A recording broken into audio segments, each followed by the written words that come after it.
Here's what you should know before you start watching this course. This is a Node.js and software engineering course. It's intended for developers who have practical experience writing Node.js applications. If you're new to Node.js, I recommend Node.js Essential Training with Alex Banks, here in the online training library. This course was written using the Node.js long-term support version, which at this time of writing is version 14. The content should be forwards compatible with newer versions of Node.js. I will use the ECMAScript 2020 standard throughout this course, and will be focusing on functionality commonly found in ES6 and beyond. If you're not familiar with ES6 or you'd like a refresher, check out Learning ECMAScript 6 and Onward with Eve Porcello here in the online training library. To focus the course on testing and code quality, we'll start with an existing, fully functional Node.js application. This will give you the experience of working on a project that someone else started, and trust me, there's a lot that still needs to be done. The app includes a form to request a restaurant reservation. The reservation booking requests will be stored for review. Finally, there's a simple administrator view of all submitted reservations. The application uses Express.js, a minimalist Node.js framework. If you haven't used Express before or need a refresher, check out Building a Website with Node.js and Express.js with Daniel Kahn, here in the online training library. The reservations themselves will be stored in SQLite, a self-contained embedded database engine. I'm going to use the SQL Query Builder Connects for a flexible, promise-based interface and for database migrations. No prior experience with SQLite or Connects is necessary, and you won't need to install a separate service to use it. Let's make sure that your development environment has everything you need to follow along. You will need to have some sort of IDE or text editor. I will be demonstrating using Visual Studio Code, available from code.visualstudio.com.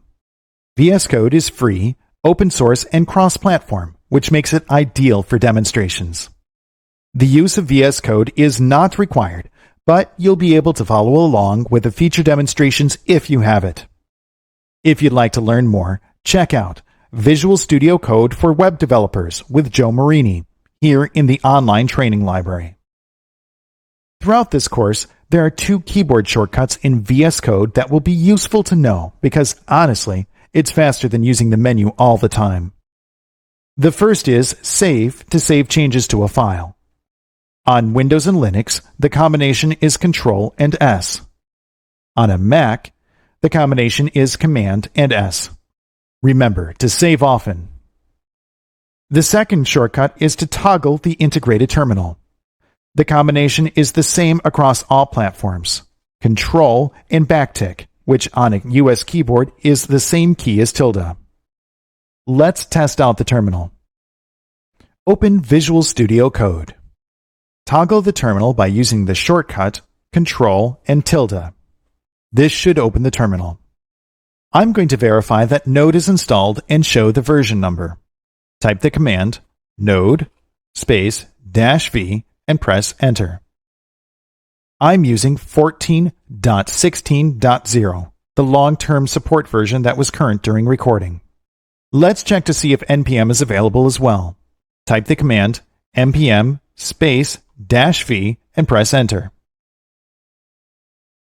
I'm using 6.14.11, which is the version that was included with the long-term support version of Node. When you're done, type Control and tilde to toggle the terminal.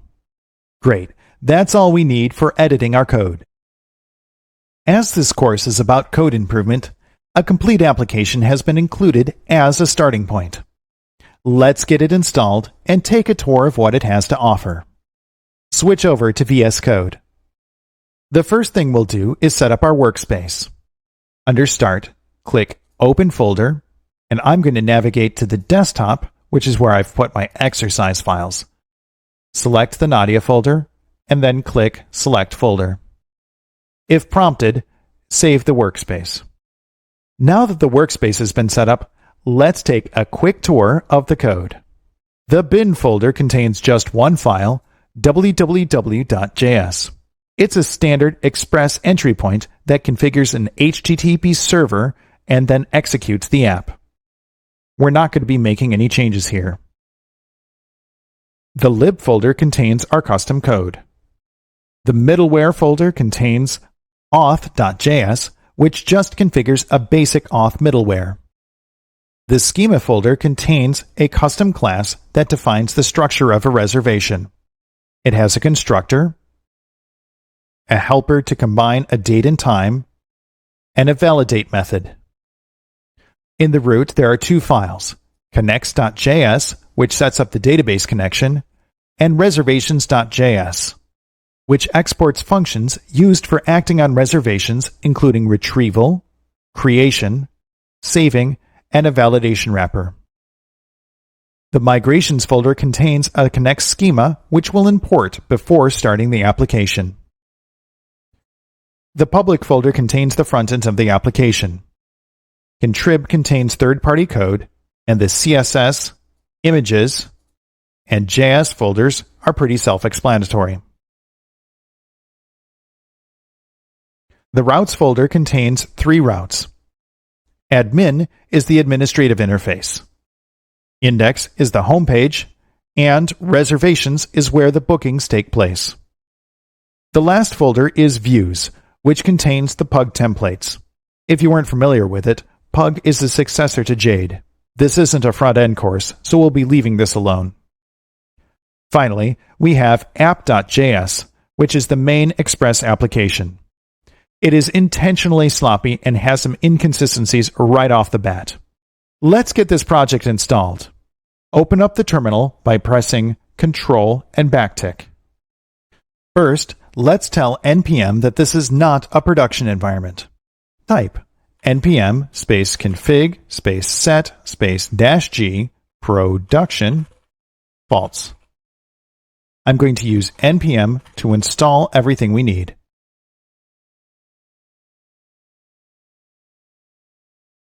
After a moment, all dependencies will be installed. We will need to run a connects migration in order to use the SQLite database. Type npx space connects, K-N-E-X space migrate, latest, and press enter. We're going to be using a debugging mode that is built in so we can see verbose output from the application. Type npm space run space debug. The application will bootstrap and we'll see a log file in real time. Open a browser and position it so you can see both the log and the browser. Navigate to localhost port 3000. This is the homepage for the restaurant. There's no functionality here except for a link to the reservations. Let's click on reservations now. This is the booking request form, and this is what we're going to be working on cleaning up. Let's book a reservation for today. Pick a time for 8:30 p.m., and there's only one in my party. My name is John Peck, and my email is going to be username. Just username and no @domain because this is a bug in the application. Enter in a phone number, which will be 555-555-5555.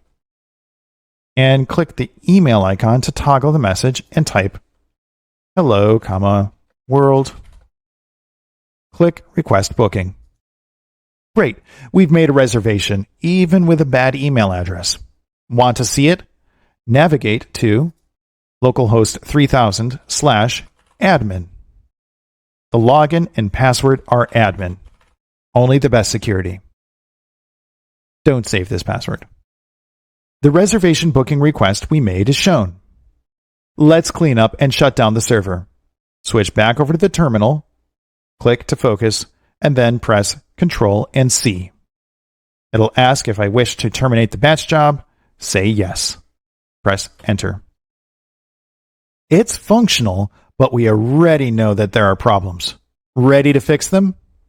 Fantastic. Let's get started with Node.js testing and code quality. When we write software, we're communicating with more than just computers. Of course, computers interpret and execute our code, which consists of instructions and rules. People, including the code's author and maintainers, read and write code. In this case, the code describes the intent of the software. When the code is read, people should understand what, why, and how the software works. Needless to say, software engineers have a daunting task. They need to communicate their intent and goals to both people and computers. Everyone and everything involved needs to understand each other. As you can imagine, things don't always go according to plan and mistakes happen. Of course, each audience handles errors in their own way. Humans, by our very nature, make mistakes and adapt in response. If you've ever watched a speech or a live music performance, you've seen a few little mistakes. Using context and experience, we unconsciously accept and correct mistakes and move on. The mistakes are forgotten and the content is remembered. In comparison, computers literally interpret what we tell them to do. A mistake in syntactically correct instructions will be dutifully executed. For example, tell a computer to store an email address, then give it a picture of a fish. Unless there are validation rules saying that images aren't allowed, the computer will happily store the fish. This course's goal is to improve communication between software engineers and computers. In this chapter, we're going to be defining core concepts and theory around both testing and code quality. I'll introduce each concept, then apply that knowledge throughout. We'll start with the abstract question, what is code quality?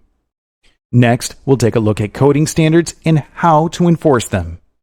We'll define unit testing, test-driven development, and behavior-driven development, then compare the differences. We'll take a look at the role of testing frameworks and why they're important. Finally, we'll see how assertion libraries verify how correct your programs are. So, what is code quality? Let's define what quality is first. Joseph M. Juran's Quality Control Handbook defines quality with two specific meanings. Quality consists of those product features that meet the needs of customers and thereby provide product satisfaction. And quality consists of freedom from deficiencies. Code quality builds on those concepts in many different but related ways. Quality code meets the functional requirements, meaning it does what it's supposed to do. Let's use the example of email storage. The requirements are the ability to store an email address. There are two parts of this requirement. If the code written couldn't store an email address, then it would fail the storage requirements. If you could store a picture of a fish, that picture is not an email address and the requirements are not met. Quality code is free from deficiencies, which means no failings or shortcomings. These can be broadly generalized in two ways: usefulness and maintainability. Let's explore each. What is useful code? The more flexible and reusable the code is, the more useful it is. For example, you can write a function that takes a number, adds 1 to it, and returns the result. That may fulfill the functional requirement, but it's inflexible. We could improve upon it by adding any number to any number, which would be more useful. Of course, you should use the programming language's built-in math library. That would be the most useful and flexible overall. What about maintainable code? There are 3 questions that can determine if code is maintainable or not. The first is, can you personally maintain the code? The next step is, can someone else maintain it without asking for help? Finally, can someone else read the code and understand the design and intent? If the answer to all 3 questions is yes, then the code is maintainable. Maintainable code is not an absolute. Instead, it evolves over the life cycle of the software. Code may start as unmaintainable and improve over time. On the other hand, sloppy and inconsistent changes may make it worse over time. Engineers improve with experience, so revisiting old code will make you want to clean it up. The goal should be continual, gradual improvement. It's best to make a series of incremental improvements rather than a radical overhaul. That way, you reduce the risk of damaging functional code that was otherwise working without a problem. We now know the questions to ask to determine if code is maintainable. What's the most certain way to decide if code meets those standards? Peer review, where another person reads your code and documentation. If they can understand the design and intent, then the code is maintainable. You can take steps to improve the maintainability of your code. For example, the use of consistent formatting and logical naming helps other people read it. The code should include clear and appropriate comments along with functional documentation that describes the intent. Using appropriate modularization into atomic components makes the code reusable. Like watching a musician or an athlete, the result of hard work and practice can look effortless. Should every piece of code that you write be high quality? We should always strive for excellence, but be reasonable at the same time. Sometimes, a one-off script to perform a single task can be necessary. You should still document what it's doing, why it was needed, and when. It sounds complicated, but a quick code comment and a commit to the source code tracking system can be enough. Chances are that you may need to refer to it again, or reuse some of the functionality elsewhere. In summary, the phrase code quality has several meanings. Foremost, it should meet functional requirements. Quality code should be maintainable by yourself and by others. Finally, it should be useful in multiple places, even in different programs. There are many ways to measure and ensure code quality. The first, most basic, is the use of a coding standard. What's a coding standard? The easiest way to improve code quality, and specifically maintainability, is to use a coding standard. But what's a coding standard? To answer that, let's step back and answer a different question. What is a coding convention? A coding convention is a set of guidelines and recommendations for writing programs in a particular language. Coding conventions typically consist of three things. The first is a programming style, which usually deals with the readability of source code. The second are practices, or ways to build and architect programs. The third are methods, which are the way to plan and implement a program, including requirements, design, specifications, and so forth. With that in mind, how is a coding convention used? Well, a coding standard is a collection of coding conventions. They have been selected and designed specifically to produce quality code, including functional requirements and maintainability. A coding standard is a formal specification that a group or organization has adopted for projects. Both programming practices and methods are fascinating topics. With that said, those topics are out of scope of this course because they're about organization and management. Instead, I'm going to focus on programming styles because of their profound impact on code quality. There are a number of common programming style conventions. I'll briefly list them, then go into greater detail about each. The first are around comments, which programmers read and interpreters ignore. Next is whitespace, or unused space around an object. Different naming conventions for identifiers such as variables, functions, and methods are included. The conventions also have ways to avoid possible human errors, such as unreachable code. There are a number of other conventions as well that don't fit any of these other subjects, such as security, spelling, and more. Let's take a closer look at programming style conventions, starting with comment conventions. The most common are the documentation of methods and functions. While it's not practical to check the contents, you can see if the docs exist. It's possible to validate the signature of the docs, meaning check if the arguments in the docs match the arguments in the declaration. Some conventions even include spelling, punctuation, and grammar. Before you roll your eyes and scoff, these types of conventions are about the culture of the project or the institution, which may expect excellence in all areas, including the codebase. Some basic formatting conventions exist, such as how to handle multi-line comments. It's typical to prefer the multi-line comments over multiple sequential single-line comments. Spacing between the comment character and the start of the actual comment improves readability. Speaking of spacing, whitespace conventions are also important. The debate over spaces versus tabs is a long-standing one. Regardless of your opinion, you have to choose one or the other and the quantity. Otherwise, the codebase will become a formatting mess. The length of lines of code is also important for readability. As an example, 100 characters is a good starting place. The number of sequential empty lines should be specified. Since there's no semantic meaning, it's typically limited to 1 or 2. The line endings, or new line characters, should also be consistent. There are 3 formats. The most common is just the line feed character for Unix, Linux, and Mac. Another variation is both carriage return and line feed for Windows and DOS. A less common variation is just carriage return on Mac.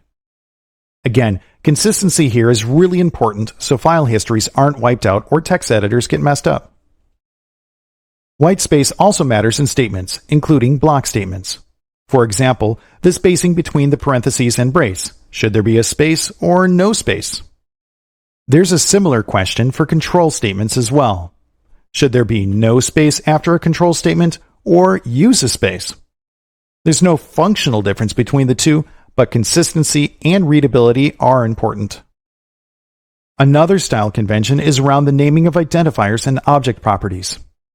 Capitalization has no functional impact, but does have semantic meaning. For example, data types and constructors typically use Pascal case, also known as upper camel case. Methods typically use lower camel case. The length of identifiers can be important and easily overlooked. Is n too short of a variable name? Before you answer, given absolutely no context, do you know what n means? Turns out, I meant it to be the name of a planet. Conversely, is my dog has a first name, it's Major, and he's fuzzy, too long? Yeah, it's too long. Please don't do that. It's silly and could be considered malicious compliance, which is bad for morale and teams. Identifier names should be appropriately meaningful. This is something a linter can't do, but a peer reviewer can. Similar to length, what does I mean? What about foo? You can even be just completely wrong and assign puppy to a new orange. It's valid syntax, but it's unmaintainable code. There are some logical pitfalls as well that are possible errors. They're syntactically legal, meaning it won't cause a hard crash, but they lead to unreachable code and other unintended problems. For example, double semicolons. Probably a typo or a copy and paste. What about checking the type of something to see if it's stirring, not a string? What about throwing an error, then having something execute after the throw? These are signs of bugs and can indicate potential problems, so they should be resolved. To review, coding standards are a formal collection of coding conventions. Each convention is a rule about code quality. The goal of coding standards is to improve maintainability and the usefulness of the software. There are a lot of potential code conventions, so how do you go about creating and enforcing a coding standard? Now that we know what a coding standard is, let's go through the steps for creating and enforcing one. The process for creating a coding standard is iterative, much like specifying software. First, determine what coding conventions are available that fit your project or organization. Out of what's available, decide what has the most positive impact on the quality of your codebase and morale. Some rules help developers, while others may annoy and may be needlessly strict. Experiment with what's out there to find what works and what doesn't. When you've made a choice, briefly document the justification of why you've chosen to use or not use a particular rule. Less is more, so try for a maximum of 1 sentence. Once the rules have been defined, create the configurations for any software you're using. We're going to be discussing how to do this later on in the course. Finally, revisit the rules on a regular basis to make sure they're logical. Some may work and others won't, and new ones might be available. When creating and implementing a coding standard, there are a few things to keep in mind. While you may be passionate about it, be sure to involve the whole team. Especially when it comes to choosing rules, share the decision-making. A coding standard should be built out of consensus. Through involvement, team members will have shared ownership and will be happier with the result. The goal of a coding standard, especially when there is existing code, is gradual improvement over time. Be patient, because you can't turn a cruise ship on a dime. Too much change too fast causes problems. There are a few pitfalls to watch out for when creating a coding standard. If there are too many rules, programmers may feel confined and micromanaged.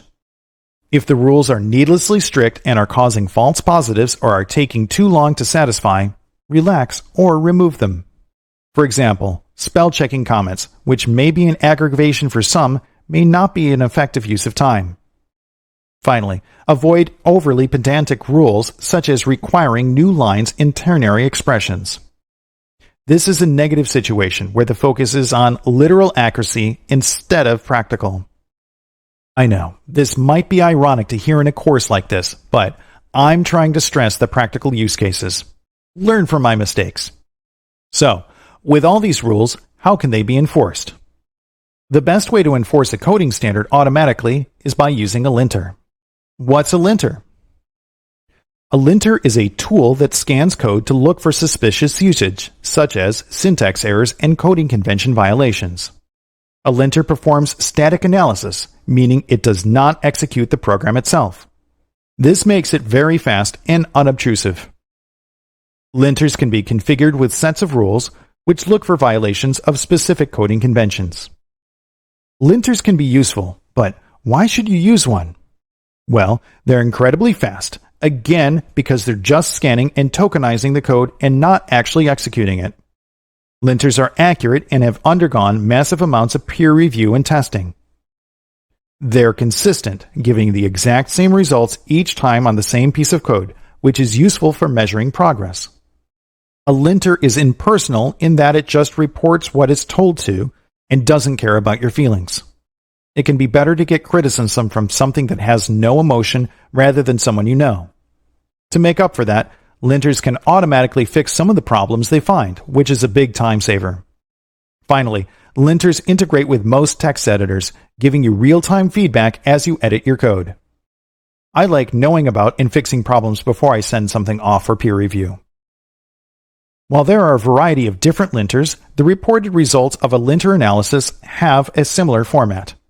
First, it gives context about the affected location, specifically the file, line number, and sometimes the character where the problem begins. Then it provides the severity, or how bad the problem is. It can be an error, which has to be addressed, or a warning, which should be looked into as it may be causing problems. Next comes a description, which is the human-readable explanation of the problem. It's typically a short sentence. Finally, the machine name of the rule that was triggered, in case you need to do more research or possibly disable the rule. Here's an example of linter output. The first line is the complete path to the file. On the second line, it starts with the line number and character of where the problem is. The severity, which in this case is an error, comes next. The description of the problem is included, then finally, the name of the rule that was triggered. Of course, there's always a possibility of a false positive. Sometimes a rule is too sensitive, or a whole file may be third-party code and can't be changed, and therefore should be excluded from the scan. Fortunately, both individual lines and entire files can be selectively ignored. Sometimes, all that is needed is a bit of tuning around the configuration of a rule to adjust it to your codebase. If the rule is becoming troublesome, reconsider the use of it rather than just getting frustrated or halting linting in general. If there is a genuine problem, submit a bug report to the linter's maintainers to let them know of the issue. Automated scanning is fantastic, but what about the role of linting with peer reviews? A linter should be run before a peer review, not during or after. A peer review should be about the logic and intent of your code, not something that an algorithm can enforce. Both the reviewer and the developer should have similar and reasonable expectations around linting. A good practice that I use is that new and modified code should pass the linter. That way, things improve over time and don't require a massive refactor that can hide other bugs. We've been discussing coding conventions and rules that can be enforced with linters. What about rules for peer reviewers? There's a fantastic book called The Elements of Programming Style. First published in 1974, it's not a book about how to program, it's about the human factors of programming and code quality. Some of the summarized programming style tips include: Write clearly. Don't be too clever. Say what you mean, simply and directly. Use library functions whenever feasible. There are dozens of additional tips which are summarized at the end of the book. To review, a linter is a tool that scans code for suspicious or questionable practices. Linters statically analyze code, meaning they don't execute. A linter can be configured with rules that specify code conventions. We've been talking about linting and coding standards, so how do we go about using them? Chapter 2 will cover using linting tools and compare some approaches. We've covered programming styles and coding standards, so how do we go about testing software? There are a number of different ways to test software. The most common techniques are unit testing, integration testing, and functional testing. Let's explore each in order as they build upon each other. Before I define unit testing, it's good to know what a unit is. A unit is the smallest testable part of an application. The size depends on how the application was built. In a procedural application, it can be an entire module or an individual function. For object-oriented applications, it can be as big as an interface, like a class, or more often, an individual method. With that in mind, let's explore unit testing, which tests a completely isolated unit of code via its application program interface. Unit tests are performed in memory, meaning no permanent changes take place. This makes them safe to run over and over again. Additionally, unit tests execute very quickly, which makes them invaluable to development. Unit tests are made up of assertions, which validate the correctness of a unit.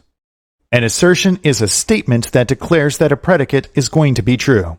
A predicate, which is a logical term, just returns Boolean values, true or false. If the validation fails, an assertion will throw an error, which will include context about what went wrong and where. There are a number of different assertion methods, and the names will vary between testing frameworks. The most basic is OK, which checks to see if the result of something is truthy. There's equal, which does a shallow comparison. If working with an object, deep equal will perform shallow comparison of all properties. If a more rigid comparison is needed, strict equal performs no implicit conversion. If testing errors, throws looks for a specific thrown error. Depending on the test framework, there's a lot more methods, including opposites like not equal. Here's a working example of a very basic unit test. There's no need to open an editor at this time.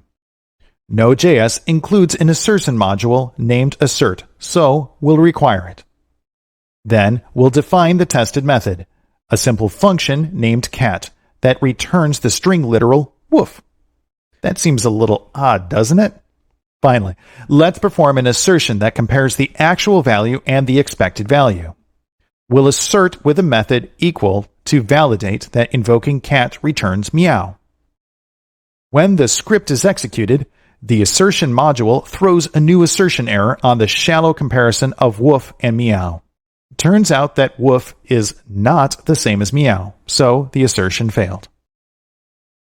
The native Node.js assertion module works and has increased its scope in recent versions, but it still can be limited in the available options. We're going to explore and compare unit testing tools in Chapter 3, so stay tuned.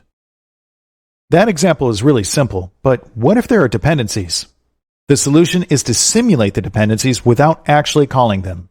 This isolates the behavior of the tested unit and prevents unexpected consequences.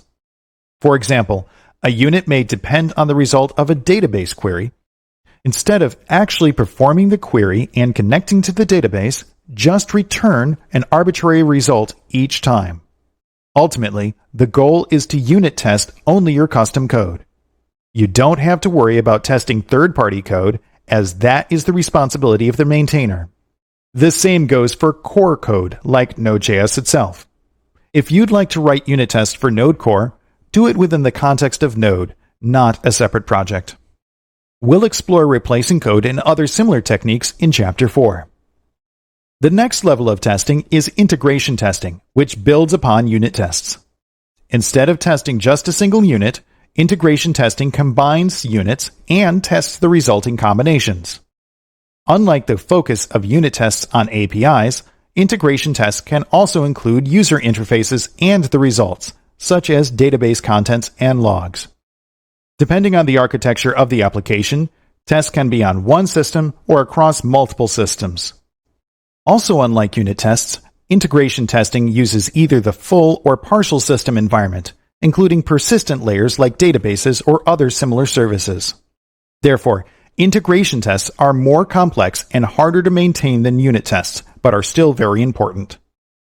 What's an integration test look like? Let's consider a hypothetical application with two units, a reservation API and a client for that API. To test user creation, the reservation client would call the API, then the API would return a response. Then you would validate the response returned by the API and validate the created reservation. Practically, writing integration tests uses the same tools as unit testing. The big difference is that it's across multiple units. Functional testing is different from unit and integration testing in a number of ways. Instead of code, the focus is on the results and the user interface. A functional test checks a specific feature and compares the results against the specification from which it was created. This is typically in the form of a user workflow, complete with roles and steps. Functional testing is typically automated, but manual is also an option. Given that functional tests exercise features and not code, they're slower to execute than unit and integration tests. A functional test reads more like a script. Here's a pseudocode example of a functional test for a reservation creation workflow. It starts when an anonymous user visits the front page. Then they click a link to reservations. They should see Book a Table on the page. They enter username into the form element for email, then click the Request Booking button. The invalid email message should be shown. Next, enter username at example.com for the email address and click the Request Booking button. Finally, the reservation created message should be seen on the page. If there's a failure in any of these steps, then the test does not pass. We're going to take a look at functional testing in the context of Chapter 5. Another kind of testing that you may have heard of is system testing. It's similar to integration testing in that it exercises the relationships of components. However, the major difference is system testing uses the complete system, including the application itself and the hosting environment. This finds defects both between individual pieces and the system as a whole. Many things happen in system testing involving many tools and roles. There's performance testing, such as a stress test for reliability, and load testing for scalability. Security scanners can find threats and vulnerabilities, which helps establish a baseline standard. A usability check of the system from someone with user experience can help determine if it's easy to use. You can check to see if a system is compatible with its hosted environment or other systems it may be working with. In short, anything that requires the entire system, both the application and the environment, to be configured and running. A final kind of testing that hasn't been mentioned is regression testing. Regressions are a kind of software bug that occur when a feature stops working after a change. Regression testing practically is just rerunning unit and integration tests after making a change. Let's compare the four major types of testing. Unit testing is against the API of the smallest parts of the system in isolation. Integration testing combines different parts of the system together to ensure everything works. Functional testing compares the results of different workflows to the specifications. System testing fully exercises the complete system using many different tools and techniques to make sure everything works as expected. How do these different kinds of tests relate to each other and an application? I'm going to use a simplified example of reservation creation again. In code, there's a reservation model that defines the structure of a reservation. The reservation model persists in a third-party database and checks to make sure that the results are stored. The user interface is a custom reservation creation form. If valid, the reservation information is sent to the model for storage. Errors and successes are sent to the message display system, which is also not custom code. Unit tests, as you may recall, are performed in isolation, so none of the components communicate with each other. Also, unit tests should only be on custom code, so the third-party code is excluded. The two remaining units, the reservation model and the reservation creation form, can be covered with unit tests. Integration tests are the next step up. They can involve third-party components, so nothing is excluded. Each integration test should be across components that communicate with each other. That means an integration test for the reservation model and database, the reservation creation form and the reservation model, and finally, the form and the message display system. Functional tests test how the system works together against the requirements. Therefore, the components are in full communication with each other. Functional tests are against the user interfaces, so that includes the reservation creation form and message display. System tests include the same functionality that is in functional tests and then some. System tests are run against the entire application and environment, such as a security scan. Those are a lot of testing options. How can we automate these tests? I've described several different ways of testing software. Unit, integration, and even functional testing can be automated using a framework. But how does automation work? Test automation is separate software from the application that is being written and tested. Test automation has multiple purposes. First, it controls test execution, including order of execution and filtering of tests based on criteria. The goal is to avoid repetitive tasks that are inherent with manual test execution. With that context, a testing framework, also known as a testing automation framework, is an execution environment for automated tests. A testing framework is useful for a number of reasons. A testing framework performs helpful tasks, starting with a consistent definition of how assertions are defined, which promotes maintainability. They control and interact with the tested application. A testing framework executes tests, but more importantly, it reports on the results. This includes individual results, so you know whether or not a test passes, and aggregate results with the utopian goal of 100% of the tests passing. The use of a testing framework provides a developer with several things. The first are some base assumptions, starting with what responsibilities are delegated and how. Practically, the focus of the developer should be on writing tests. While it may be tempting, it's better to develop custom functionality rather than maintaining supporting software. Test frameworks provide fundamental concepts for structural consistency. The first is around tests, including what a test actually does and how it's put together. The other is for the results and how the successes and failures are collected for analysis and how they're reported.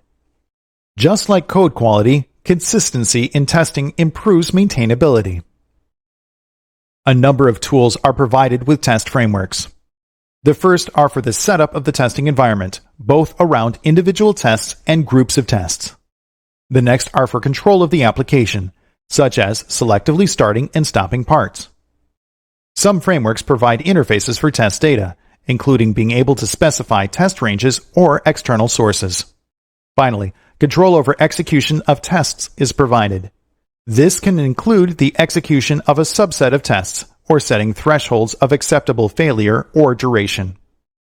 There are many benefits to using a testing framework.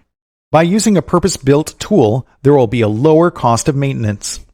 If changes are needed, then developers just need to update the tests, not the framework itself.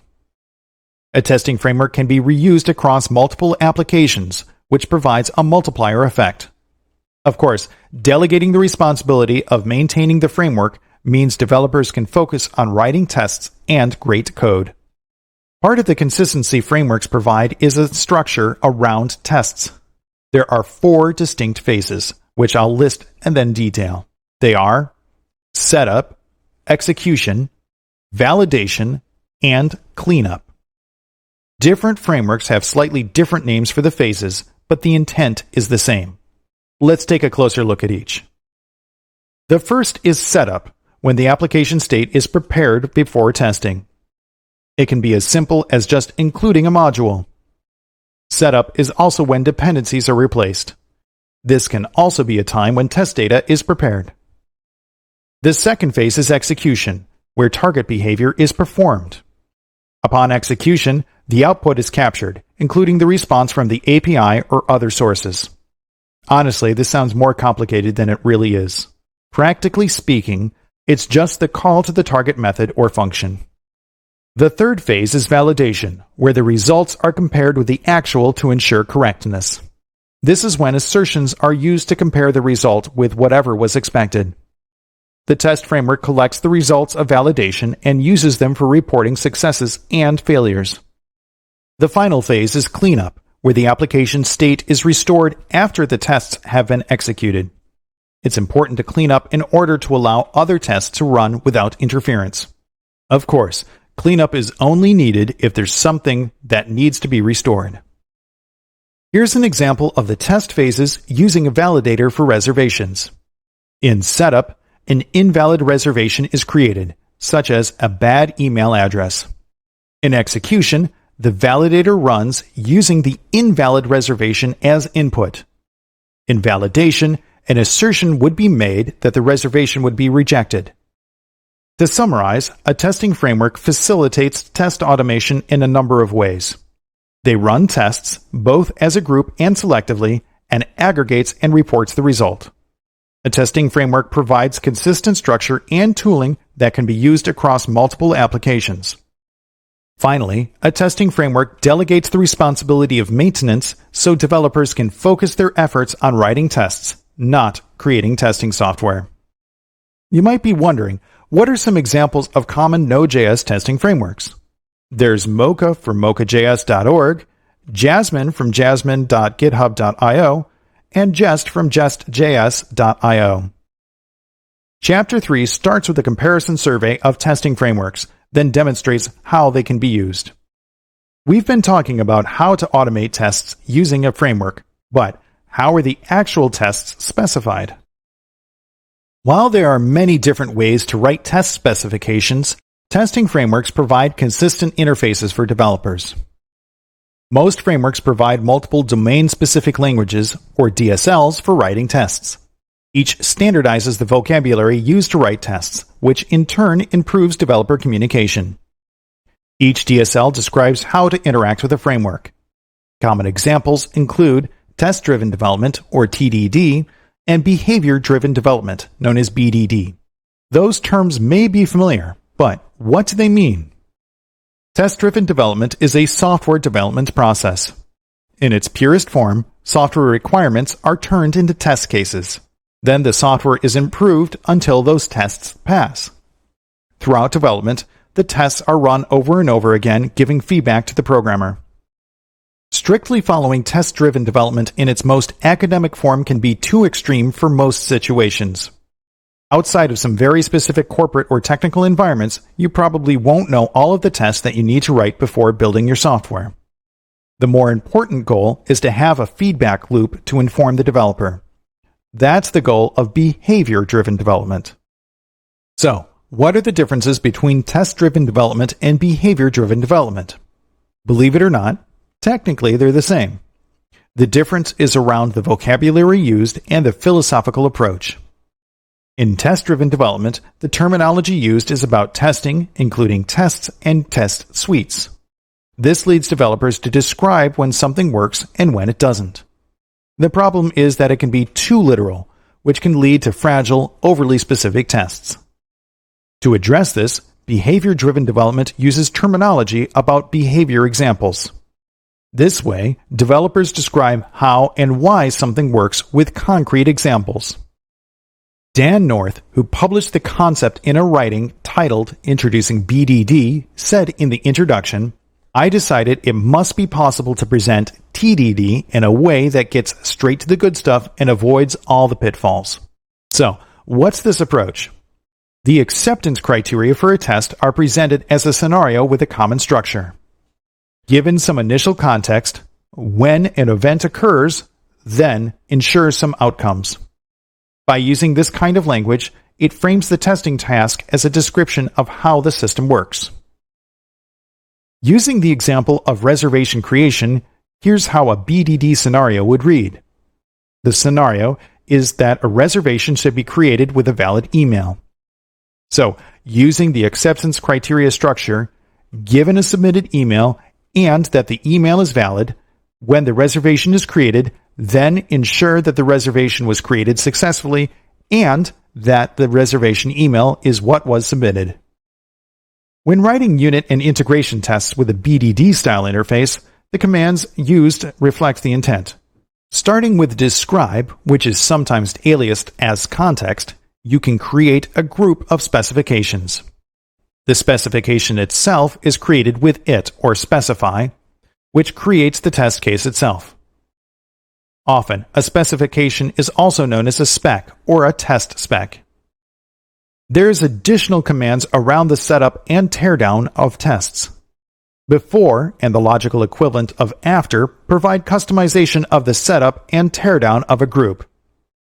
If something needs to happen more often, before each and after each customize the setup and teardown for every specification in a group. How does this look when testing a reservation creation? Here's a code example. We'll start by describing the group of specifications, which is the reservation creation. Then, in natural language, it should create a reservation with a valid email.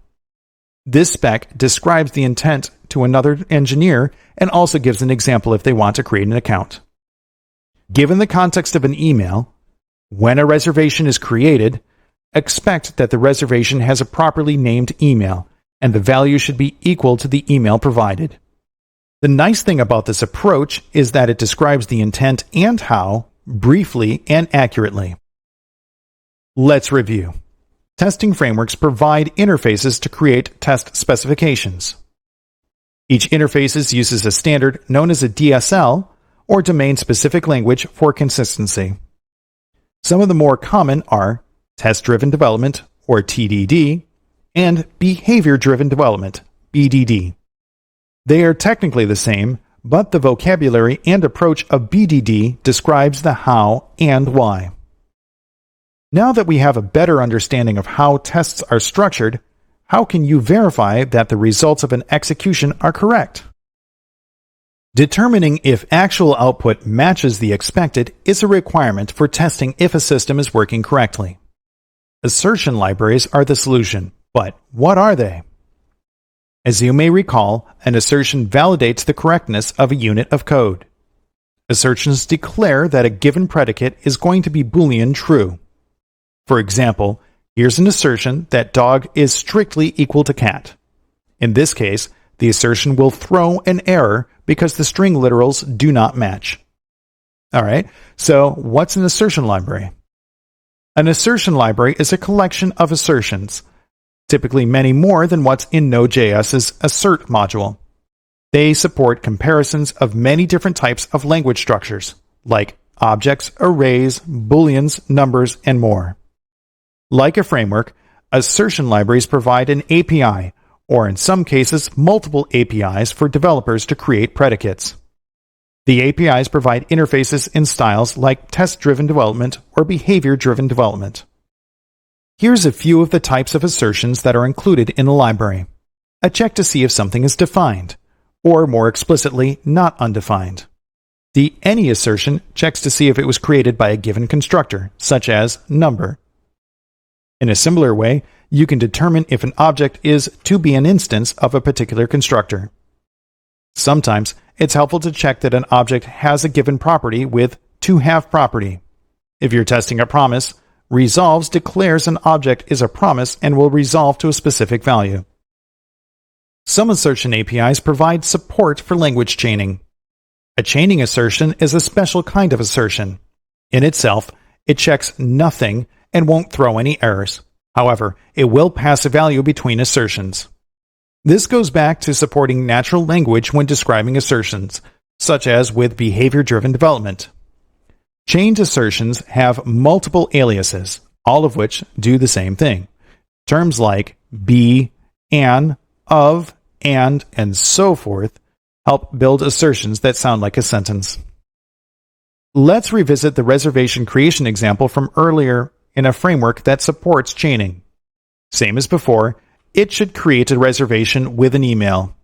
Given the email username at example.com, when a reservation is created, this is when the chaining happens. Then the reservation should have the property email. The word have is a chain, along with and to compare the email property with a given. Chaining can improve readability and leads to a more natural-sounding description, but isn't available in every assertion API. There are a number of assertion libraries available. The first is assert, which is Node.js's native module. Another popular library is chai, available from chai.js.com. Should.js from shouldjs.github.io is also popular. Some test frameworks have assertion libraries built in, including Jasmine, which has matchers, and Jest, which has expect methods. I'm going to compare assertion libraries in much greater detail with code examples in Chapter 3. Throughout this chapter, we've learned about the fundamental terms and concepts in testing and code quality. We started with a definition of code quality and why it matters. Then we explored coding conventions and coding standards and how they can be used to improve code quality.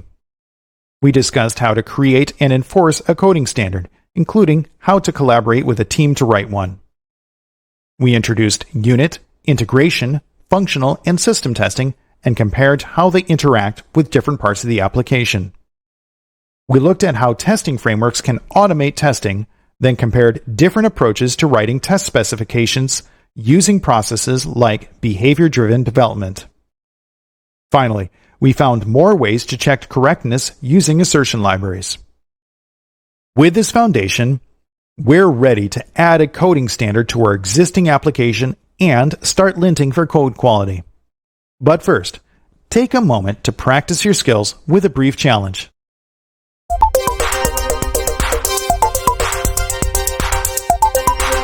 In this chapter, we learned about several different kinds of tests. What are some ways we can organize them?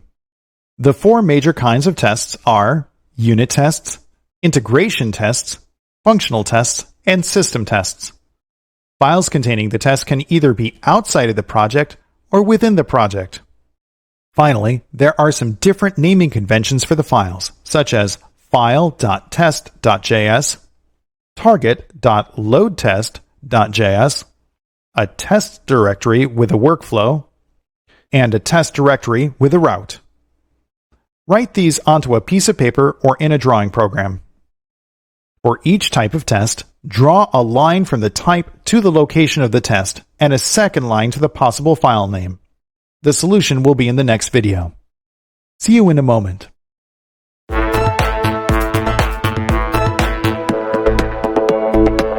Here's the solution to the challenge about organizing your tests.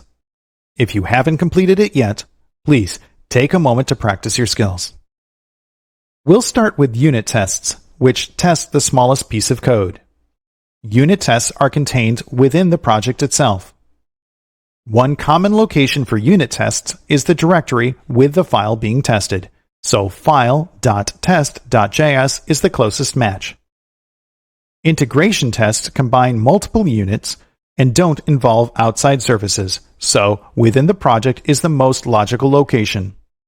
Often, integration tests are against a particular API routes that may call multiple units in order to do their work, so a route file within a test's subdirectory would be a good location. What about functional tests? These can sometimes involve a service like a database and larger pieces of the application, so both within and outside the project are possible. Functional tests often have a workflow and a series of steps, so organizing them by a name for the workflow is logical. Finally, system tests exercise the entire application. An application can be made up of multiple projects, so outside the project is the most likely location. An example of a system test is a load test, so this would be the most likely answer. There's more than one way to organize tests, and these are not absolute answers, but they do give some ways to start organizing. What's the best way to organize tests within your project? So far, we've been discussing concepts and terms. It's time to start cleaning up our codebase and find errors using linting.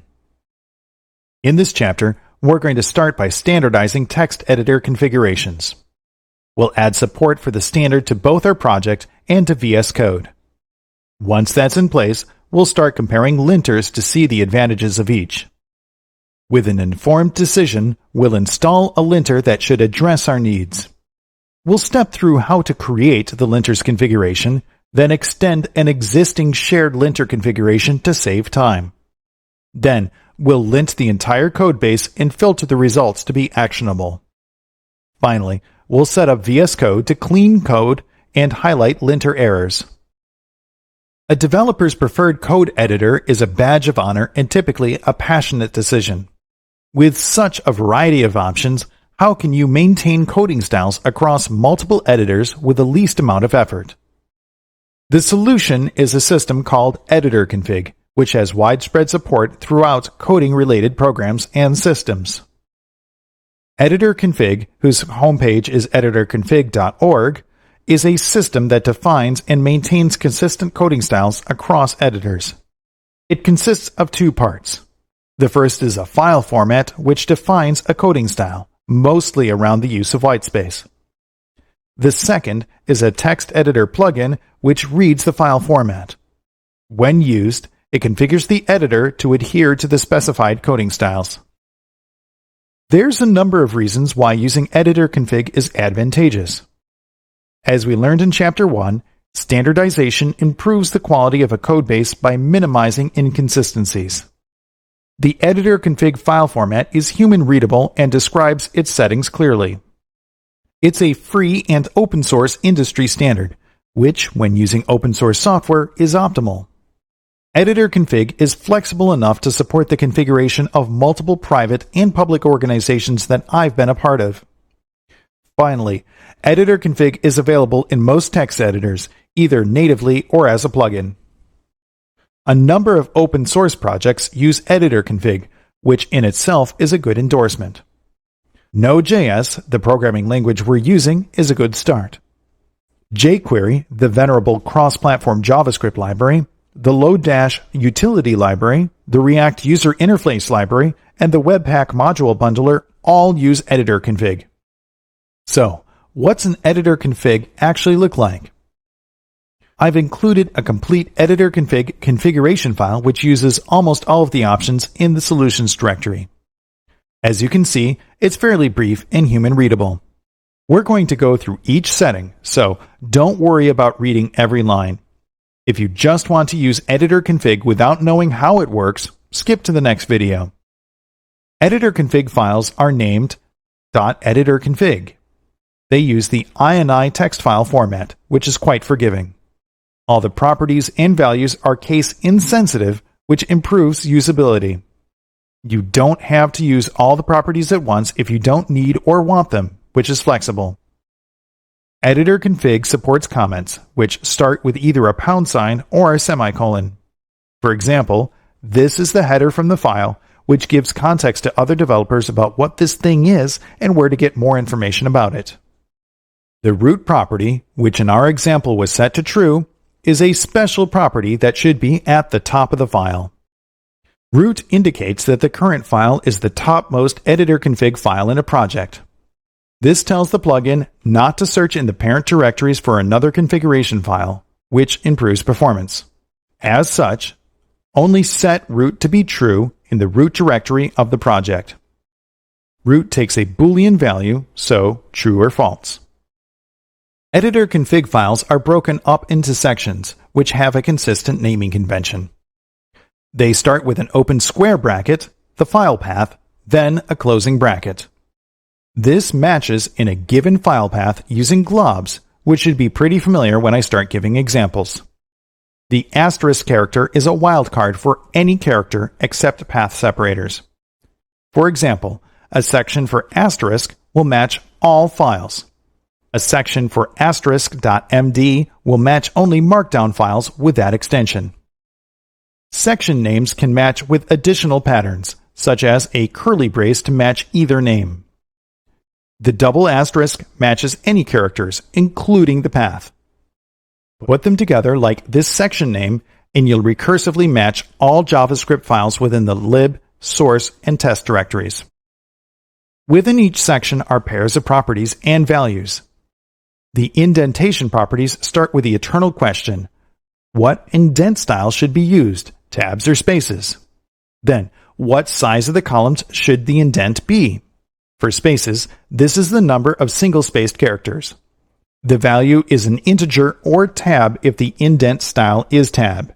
If you're using tabs, then you need to specify the tab width, which is the number of columns for each tab stop. This is only useful when using tab, and it defaults to the indent size, so there's a good possibility you won't need it. Here's an example of indentation properties. This one uses spaces, not tabs, and 2 spaces per indent. A related property is end of line, which is the line ending format. There are 3 potential values. The first is LF for line feed, which is used for Unix and Linux. Next is CRLF for carriage return and line feed, which is used for DOS and Windows. The final is CR, just carriage return, which is sometimes used by Macs. A good choice is LF for line feed, for compatibility with other utilities. The file character encoding using the char set property is also important. Latin 1 is limited and will corrupt non-Latin characters, including mission-critical emojis. UTF-8 is the most common encoding, and I and other projects recommend it. There's also UTF-8BE for big endian byte order, and UTF-16LE for little endian byte order if you need an extended character set. Most developers will be fine with a char set to UTF-8. The trim trailing whitespace property specifies whether whitespace is allowed at the end of lines. This is definitely a code style, but it does affect maintainability. Nobody likes navigating to the end of the line only to find some phantom space that needs to be trimmed. This is a Boolean property, so true or false. Therefore, setting trim trailing whitespace to true will lead to a more consistent and clean codebase. The final property is insert final new line, which ensures files end with a new line when saving. This is important because in Unix text files, every line must end with a new line. If the file isn't empty and doesn't end with a new line, it's not considered to be a text file. This can cause bugs and other weirdness in other systems. It's a Boolean property as well, so as an example, insert final new line can be set to true.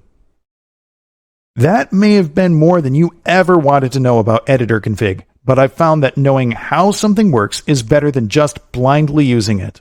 Also, you'll be in a much better position to optimize the configuration to meet your needs. Let's install editor config support into VS Code and add the configuration file to our project. It could take hours to add editor config to a project and editor. Or, more likely, just a minute or two. Adding editor config support to an editor is well documented at editorconfig.org. In fact, some editors already include native support, so you might not need to do anything. Others, like VS Code, require an open source plugin or extension. Let's get started. Switch over to VS Code. Launch VS Code Quick Open by pressing Ctrl and P. Type the following command: ext space install space editor config.editor config, and press Enter to install the extension. After a moment, the extension should be installed and listed within the Extensions Marketplace on the sidebar. That's basically it. If you click on the extension that you just installed, you'll see some release notes and some supported properties. No configuration is needed, so click the Explorer icon in the activity bar to return to our workspace. Now that the extension is installed, we'll need to add the editor config configuration to the project. The process is to just create or copy the file to the root folder of the project. It's best practice to update the readme.md to tell other developers that it's available. Make sure that the project's open. From the Explorer, right-click and go to New File. The path of the file is .editor config, no spaces or capitalization. We'll need the source file to copy and paste from. Navigate to the File menu, go to Open File, and then go to the desktop or wherever you place the exercise files. Go to Solutions, and go to O2_02. I named this version .txt to avoid hidden file issues. Select the file, double-click to open. We're going to copy and paste the contents. Go to the Selection menu and go to Select All. Then in the editor, right-click and go to Copy. We can now close the source file by clicking the X in the tab. In the Fresh Editor config file, right-click and choose Paste. The contents should be shown. Save the changes. That's it. We can test the configuration out. Click on the last file in the Editor config window if it isn't already, and then press Delete or Backspace on your keyboard to remove the final line. Then press Tab a few times to add some whitespace. Save again. Notice that there's a new line added automatically to the file and the cursor is on the line below the faults. If I press left on my keyboard, the cursor just goes to After Faults, which demonstrates that there's no space there anymore. Let's close the Editor Config tab by clicking the X in the tab. Now that Editor Config is configured, let's update the README. In the Explorer, click readme.md to open it. Navigate to the development header. Add some space, then type, "This project uses editor config to standardize text editor configuration. Visit https://editorconfig.org for details." Save the changes. We can now close the README file by clicking X in the tab. Now that we've set up a baseline coding standard, how can we lint JavaScript files to find problems?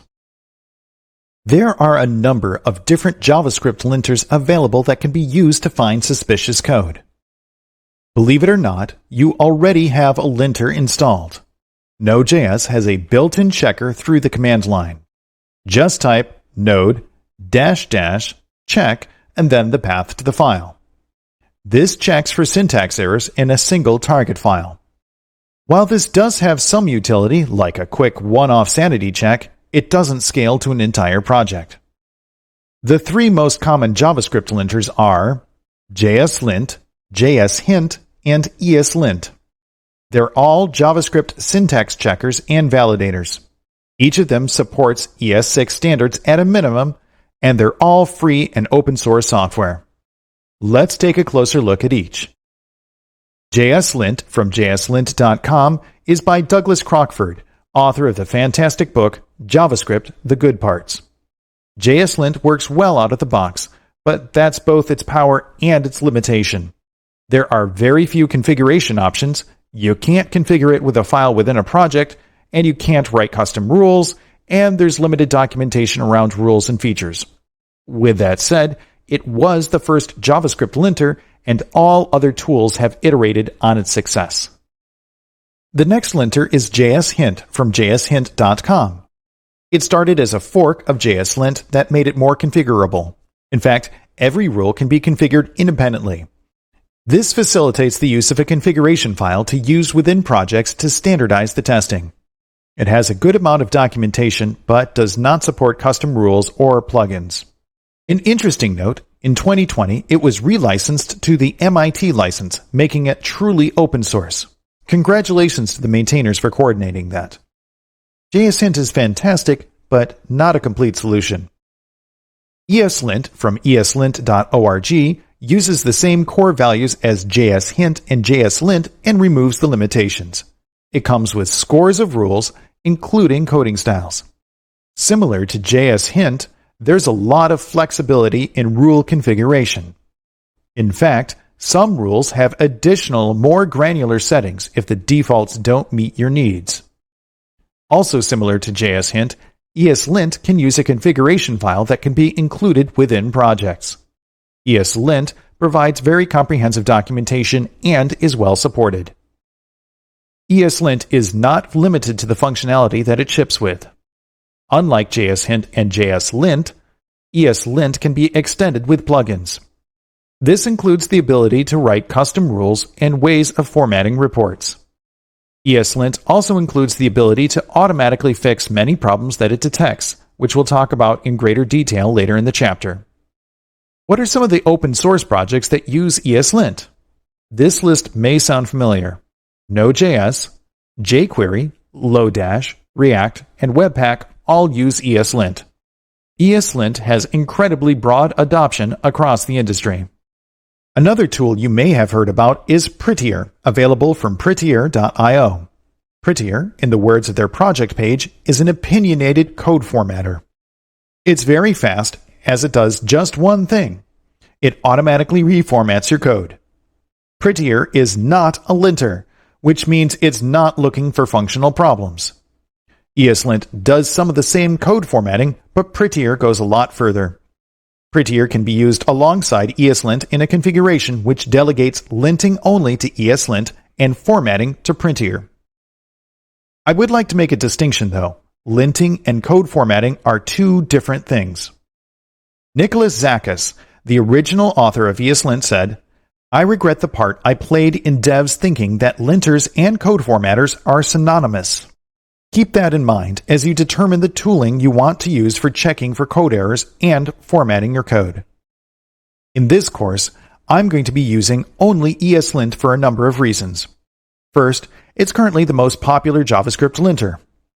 ESLint is flexible in both the configuration and the ability to add custom functionality. ESLint can both lint and correct formatting and fix problems in one tool, which overall simplifies configuration and support. Finally, ESLint has the best documentation and community support of all the available linters. It's good to know what's available and make an informed decision. So, how do we go about adding ESLint to our project? There's more than one way to install ESLint, so let's compare the approaches. The first and most tempting is to install ESLint globally. The good thing about this approach is you can just type ESLint to run the program. However, it comes with a terrible curse. Installing ESLint globally is a package management anti-pattern for several reasons. The locally installed version will not likely be in sync with the other developers. Different projects may be expecting different versions of ESLint. Finally, a globally installed version of ESLint means plugin management can be difficult to maintain. Believe me, I've felt this particular pain before. Instead, the optimal approach is to install ESLint within a project. This is good because ESLint can be managed like any other package that you're going to be using. Just add ESLint to the development dependencies. On installation, ESLint will be installed in the Node modules folder. What's the best way to run it? The solution is to use npx, which is npm's package runner. npx has been available since npm version 5.2, and it makes it easy to use command line interface tools. I'd like to clear up some misconceptions around task runners and linters. A question I've heard is, do I need gulp, grunt, or something similar to run a linter? Nope, you do not.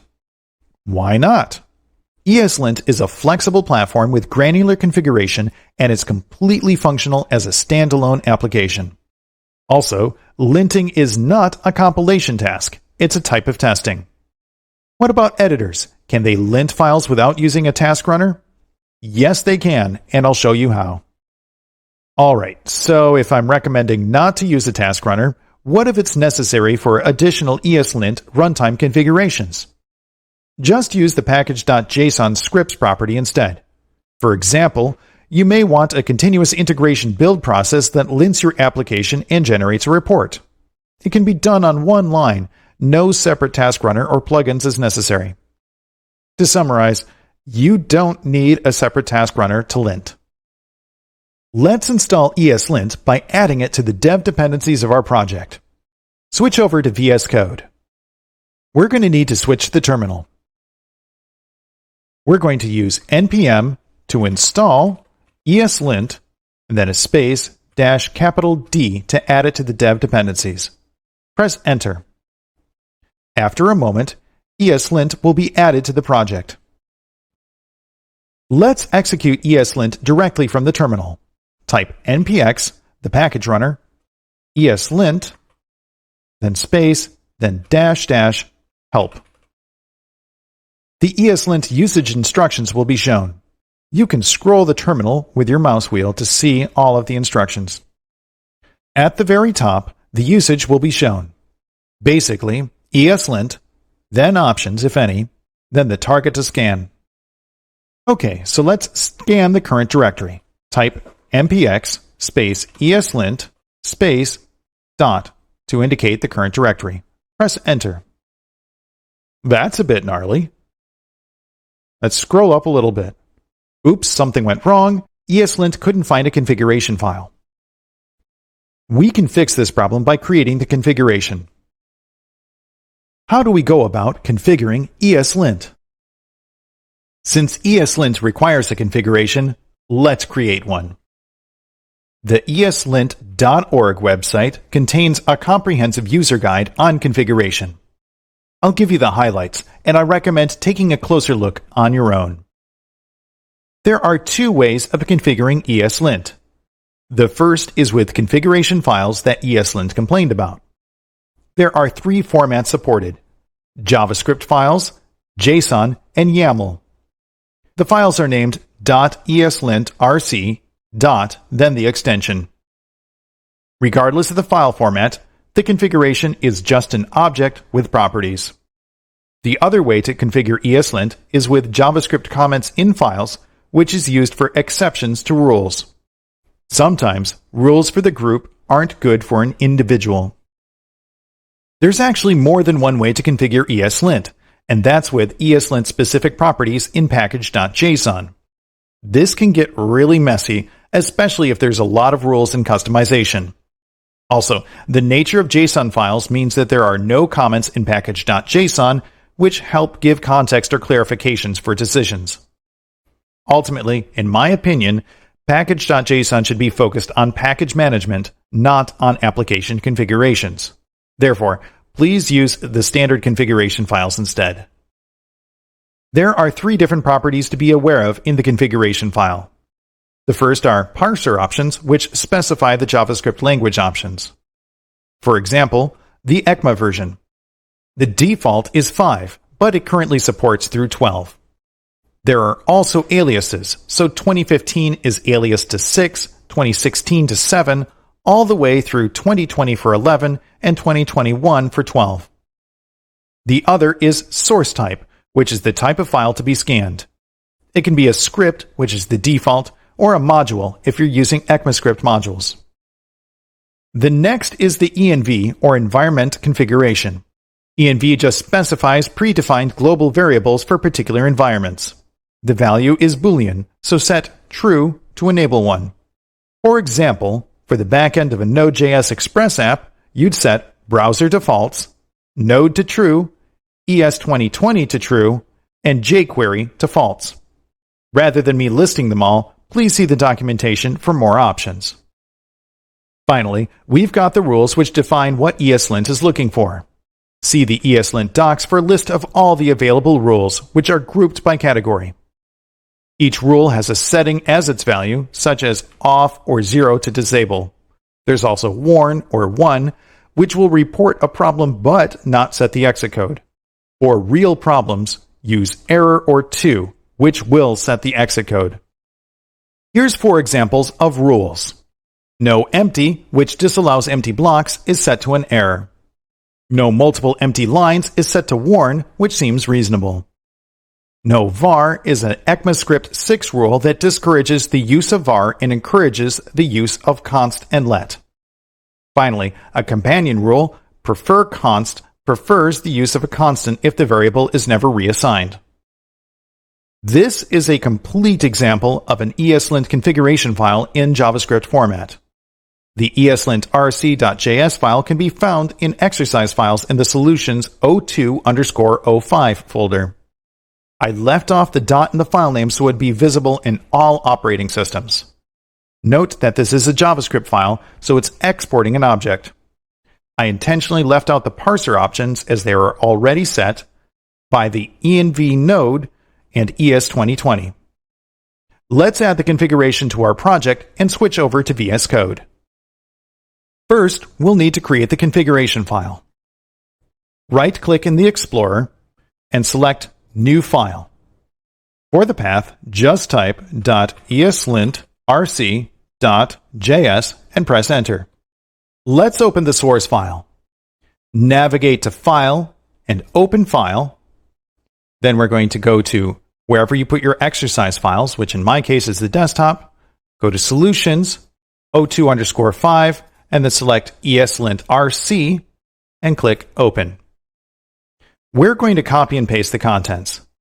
Navigate to Selection and then go to Select All.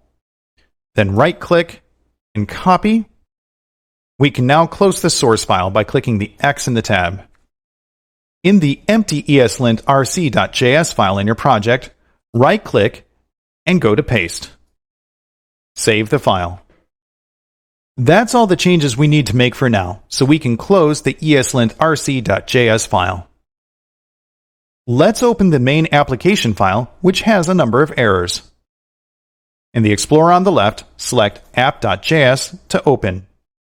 Well, that's kind of messy. There's a mix of vars, lets, and consts, which isn't very ES6 friendly. The large number of blank lines is also a maintainability problem. Finally, there's an if statement that is an empty block. It's syntactically legal, but there's no point to have it. What does ESLint think of this file? We're going to execute ESLint against this one file by clicking on the terminal to focus, and then when it's ready, type mpx space eslint space app.js and press Enter. There are 12 problems, 11 errors, and 1 warning, which reflects our configuration. We already know that there are more problems, so how do we tell ESLint to look for them? Writing a full ESLint configuration from scratch is tedious and time-consuming. The alternative? Start with a pre-existing standard and customize. One of the nice features of ESLint is the ability to extend an existing ESLint configuration. These are known as shareable configs. Practically, a shareable config is just an npm package that exports an ESLint configuration object. The name of the package must begin with ESLint-config- then the name of the configuration. Shareable configs can be published on npm to share with others. I always like the open source approach. They can also be kept private, which works well for organizational standards that may include proprietary justification or context. There are 2 steps necessary for using a shareable config. First, add the package to the development dependencies of the project and install it. Then, update the ESLint configuration to include the extends property and the name of the configuration that it extends. For example, extends ESLint config myconfig. There's a shorthand as well, which leaves off the ESLint config, so extends myconfig will work the same and be nicer to look at. ESLint includes a recommended configuration which should be safe for most code bases. To use it, add extends ESLint:recommended. It includes a number of logical rules, including possible errors, best practices, variable use, and ECMAScript 6 directives. Let's update our project to use this configuration. Return to Visual Studio Code. Let's open up the eslintrc.js again. Then, let's add an extends after the env. So, with double quotes, extends, then space, ESLint, recommended, and then don't forget the trailing comma. The no empty rule is already included with the ESLint recommended rules, so we can delete that line. Let's save the file, and then let's recheck that file with the updated configuration. Let's close the eslintrc.js, and then reopen app.js so we have context. Then, down in the terminal, type mpx space eslint space and then app.js and press Enter. This time, there are 14 errors and 1 warning. A nice thing that it noticed is that both configuration and next were assigned a value but never used. The feedback is getting more comprehensive. Of course, ESLint isn't the only available shareable configuration. Here's 3 shareable configs to consider. The Airbnb JavaScript and React style guide, published on GitHub, is incredibly comprehensive and well written. I consider it a model for both its scope and brief justifications for each rule. There's the JavaScript standard style, also on GitHub. It's intended to avoid bike-shedding discussions that can distract from getting stuff done, and that's a great place to start. Finally, the Google JavaScript style guide on GitHub takes a very technical and formal approach. There's crossover between all 3, so it's good to have a comparison. For a more comprehensive list of ESLint plugins and configurations, check out Dustin Specker's list on GitHub. Creating a shareable configuration is the challenge at the end of this chapter, but first I want to give some recommendations from experience.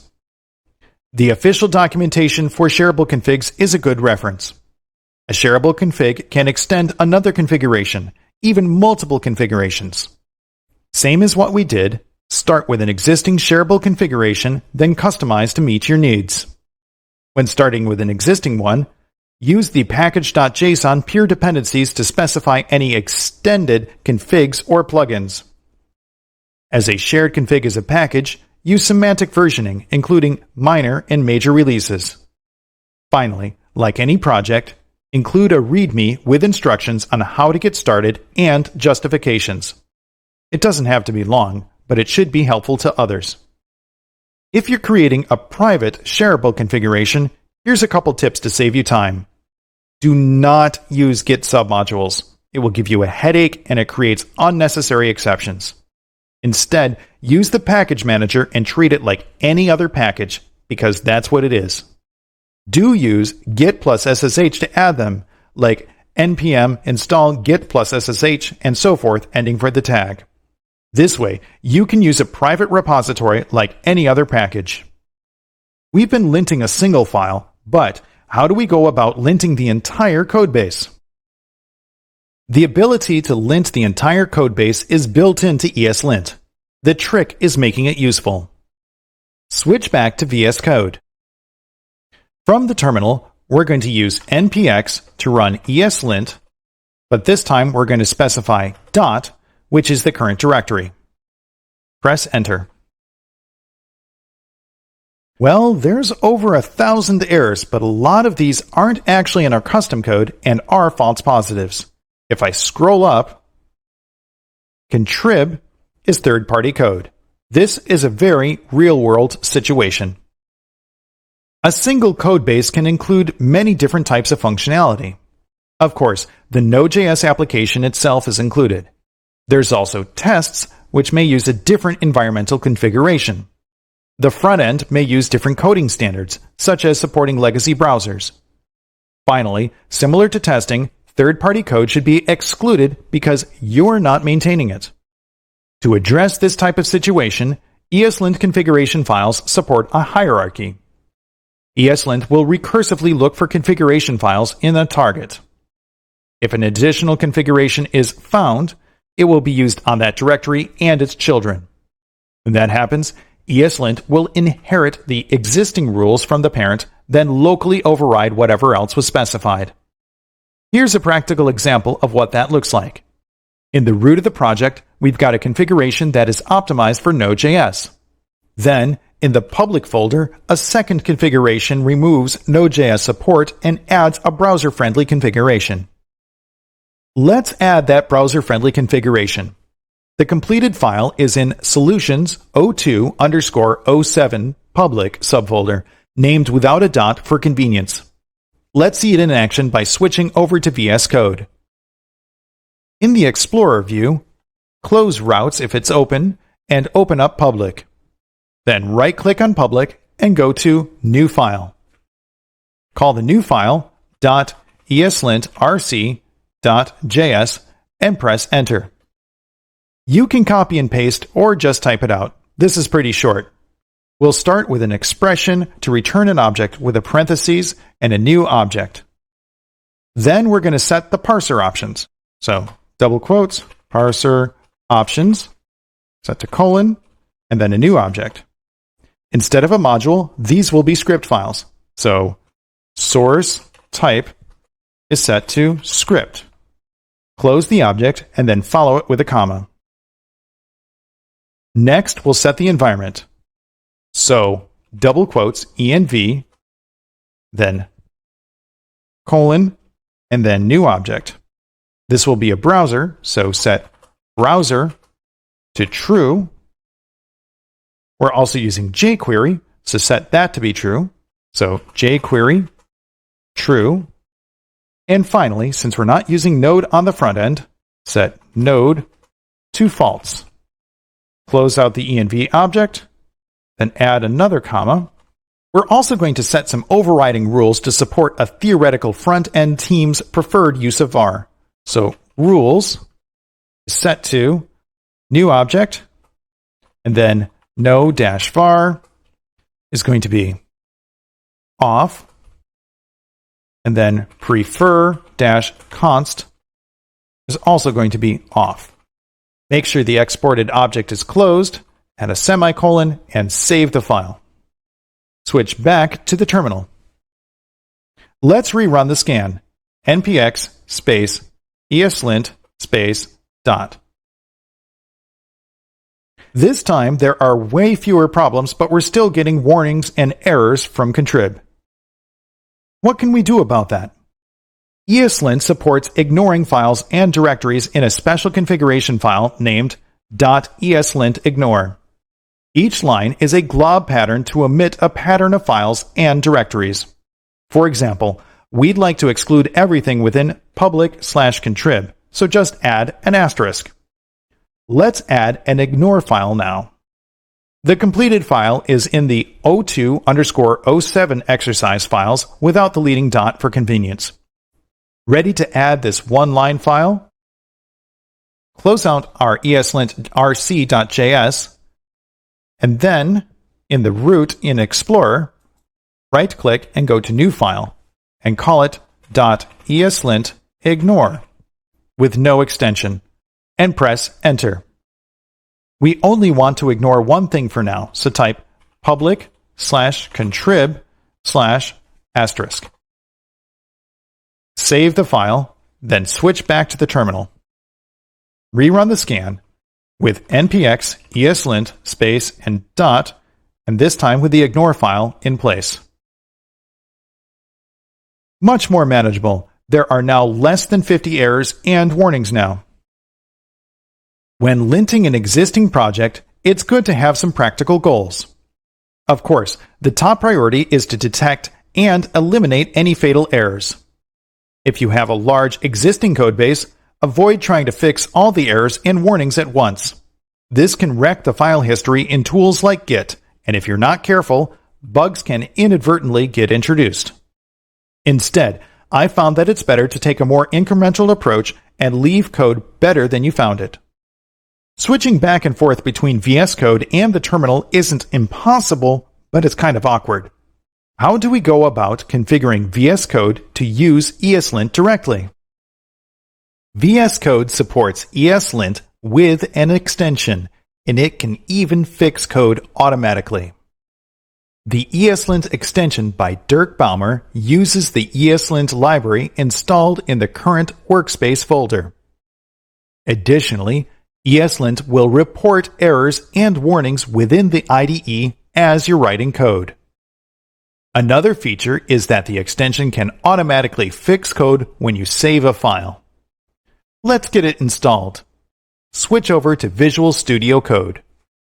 Let's clean up our workspace a little bit by closing out the ESLint ignore file. Then, over in the activity bar on the left, click Extensions. We're going to search for DBAEUMER, and we're going to select ESLint. When found, click the Install button. That's all we need for now. We can close the extension configuration, and then go back to the Explorer. Since this is the first time we're running the extension, we're going to need to give it permission. Right here, ESLint is disabled since its execution has not been approved or denied yet. Use the light bulb. We'll click on it. Show Fixes, ESLint, Manage Library Execution. I don't want to allow everywhere to remember this choice for all workspaces, so I'll just click Allow for this current workspace. ESLint has added a few things to the editor. In the bottom left of the sidebar, there's a summary of the errors and warnings. If I click on it, I will get a problem list. In the editor itself, there are now underlines with different colors for warnings and errors. When I hover over an underlined portion, such as for a var, I see a description of the rule that is violated. In this case, unexpected var. Use let or const instead. If I hover over the yellow lines, I see that I violated the empty line rule. Now it's time to start cleaning things up. How can we fix lint errors quickly? ESLint does have the ability to fix some of the errors it detects. It's all or nothing though, so it attempts to fix everything in a specified file. The command line version does not selectively fix lines, so be careful when using it. Individual lines can be selectively fixed in the IDE, however. Like any powerful tool, auto-fixing can be useful in moderation. The extension we're using does support fixing on save. I usually avoid using this feature on an existing codebase. In my opinion, bulk changes should be intentional, not automatic. Instead, it's better to manually execute the command that changes things. Different organizations have different opinions and philosophies around preserving history, so do what's right for your group. To automatically fix a file, you'll need to open VS Code's command palette, which is Control, Shift, and P. You'll be prompted for the name of the command, which is ESLint, fix all auto-fixable problems. Let's clean up app.js. Return to VS Code. Make sure that app.js is selected, then toggle the command palette by using Control, Shift, and P. Start typing the command, which is fix all auto, and that should bring up fix all auto-fixable problems. Press Enter, and ESLint will attempt to clean things up. The file immediately changed. Most things are fixed, but some are not. That's a lot better than it was. No more vars either. In the sidebar on the bottom, only 4 errors remain. Clicking on the top error, configuration is assigned a value but is never used. We can safely delete this line. There's 2 errors about the unexpected constant condition and the empty block statement. We can delete this if statement entirely. 1 more error remains. Next is defined but never used. However, it's necessary for error handling, so we have to keep it. For now, let's ignore it, although the better solution would be to check if the headers were already sent and call next. So let's go to that error, and we're going to navigate to the end of the line. We're going to add a space and then add a comment. We're going to use a special command to ESLint to disable the line and specify the rule we're disabling, specifically no unused vars. So // ESLint-disable-line space no unused vars. Save the changes, and now all the errors are addressed. Let's click on the Close panel and close out app.js. Let's update the README to include linting information. Clicking readme.md in the Explorer, then after the editor config line under development, add this project uses ESLint to detect suspicious code in JavaScript files. Visit https://eslint.org for details. Save the changes. And finally, close the file. In this chapter, we've been focusing on finding suspicious code with linting. We started with standardizing editor configurations using the open source file format editor config and associated extensions. Then, we added editor config support to both the project and to VS Code. We compared the differences between JavaScript linters, then installed the most flexible option, ESLint, into the project. We created an ESLint configuration, then extended an existing one. To show all errors at once, we linted the entire codebase, then selectively ignored a directory and added a configuration override. Finally, we cleaned code within VS Code using ESLint. Now that we have ways of scanning the code for syntax and style problems, let's validate the correctness of the application using unit testing.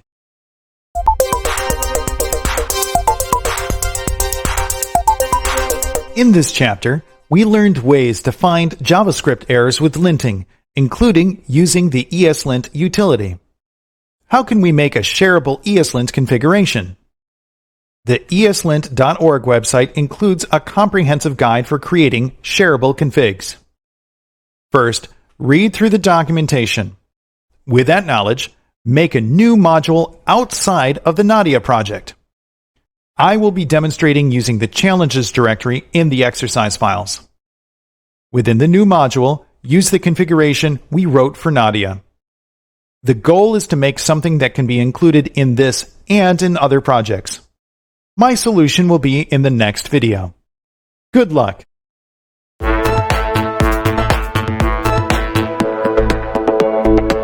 Here's the solution to the challenge about creating a shareable ESLint configuration.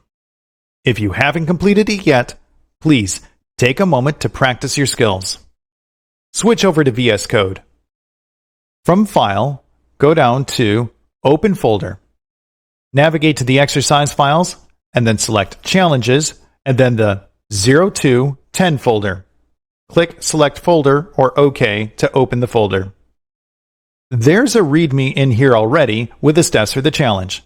Take a look at the directions if you need a refresher. Within the Explorer, right-click and choose New Folder. Specify the name, which begins with ESLint-config- then the custom name, which in this case will be Nadia, and press Enter. Let's open up the terminal. Change directory to ESLint-config-Nadia. Initialize a new module with the defaults using npm -init -y and press Enter. This will create the package.json file.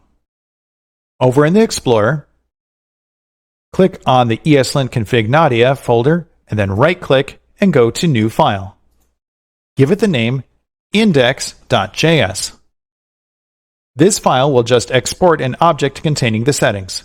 We can copy this from the ESLint rc.js from our project. Navigate up to File, Open File, and go back to the exercise files, Solutions, go back to 0206, and get the ESLint rc.js.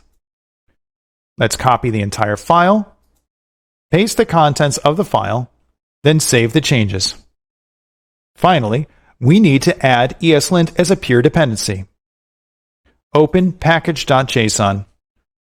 After the license, add a comma, then a new object containing the peer dependencies that contains an object. Within it, specify that we need the project ESLint with a colon, then the version range of greater than equal to 7. Save the changes. That's it. How can we test it? Let's make the package available locally using npm link. Focus on the terminal, then type npm link. Notice the warning that it requires a peer to have ESLint installed. This is fine because our Nadia project already has it. The last step is to add a README. In the Explorer, right-click on ESLint config Nadia and choose New File, and then specify the name readme.md. Press Enter.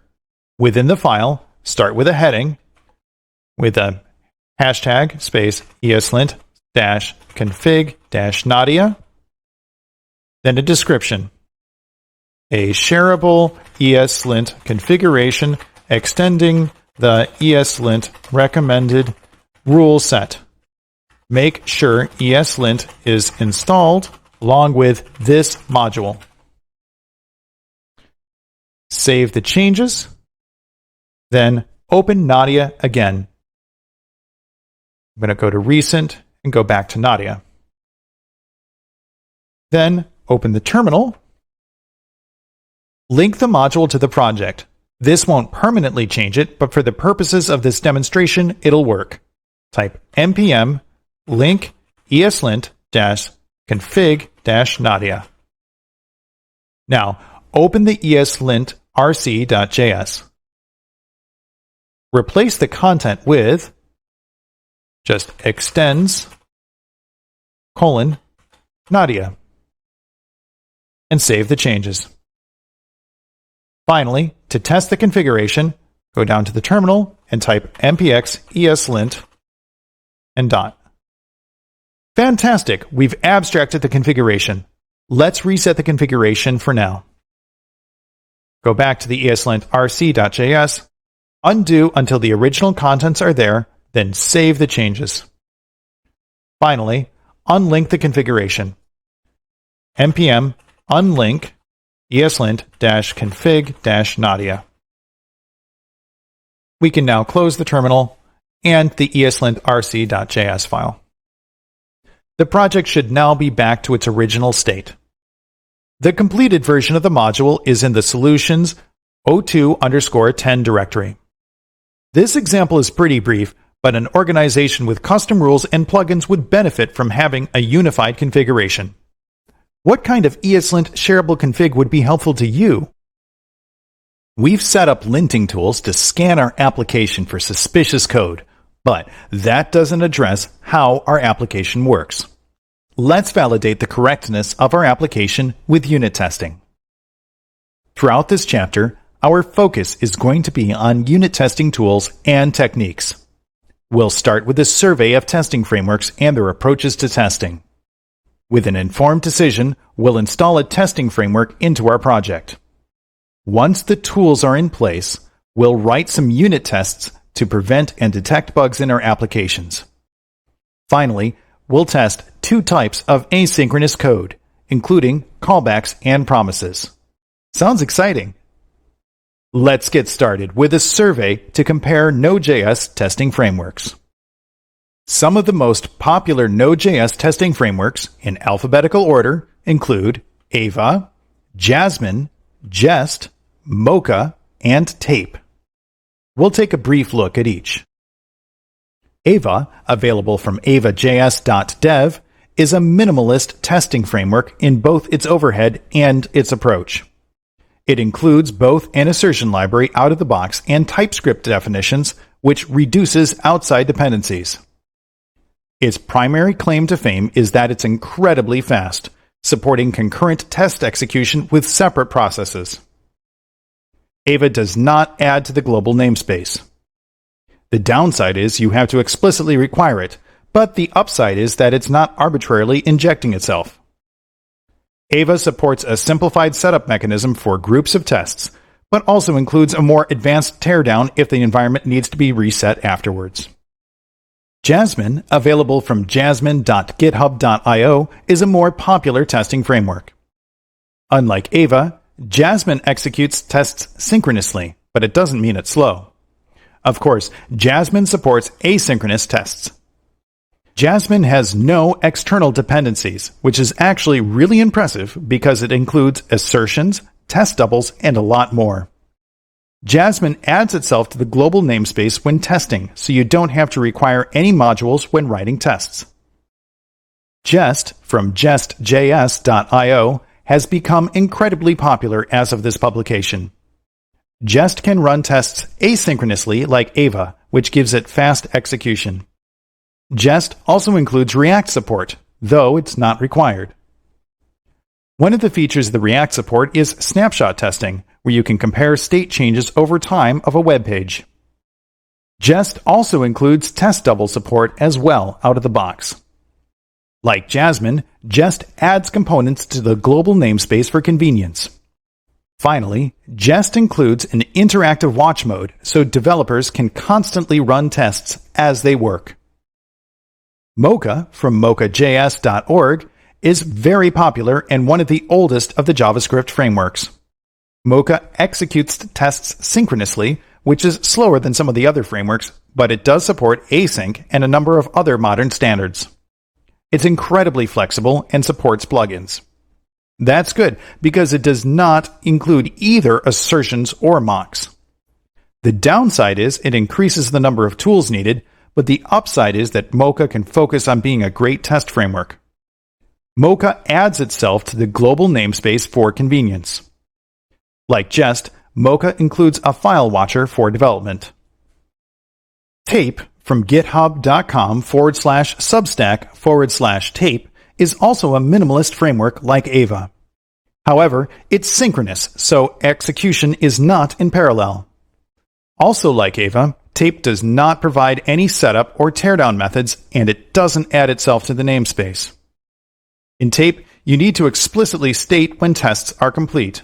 This can be a good thing for preventing hanging tests.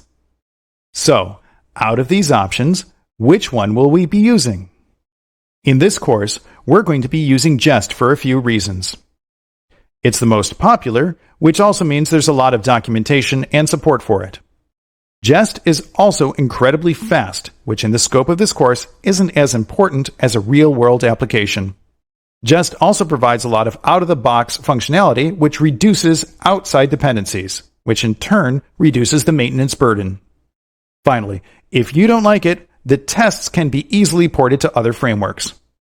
I recommend trying the others when you get a moment. There's no one right way.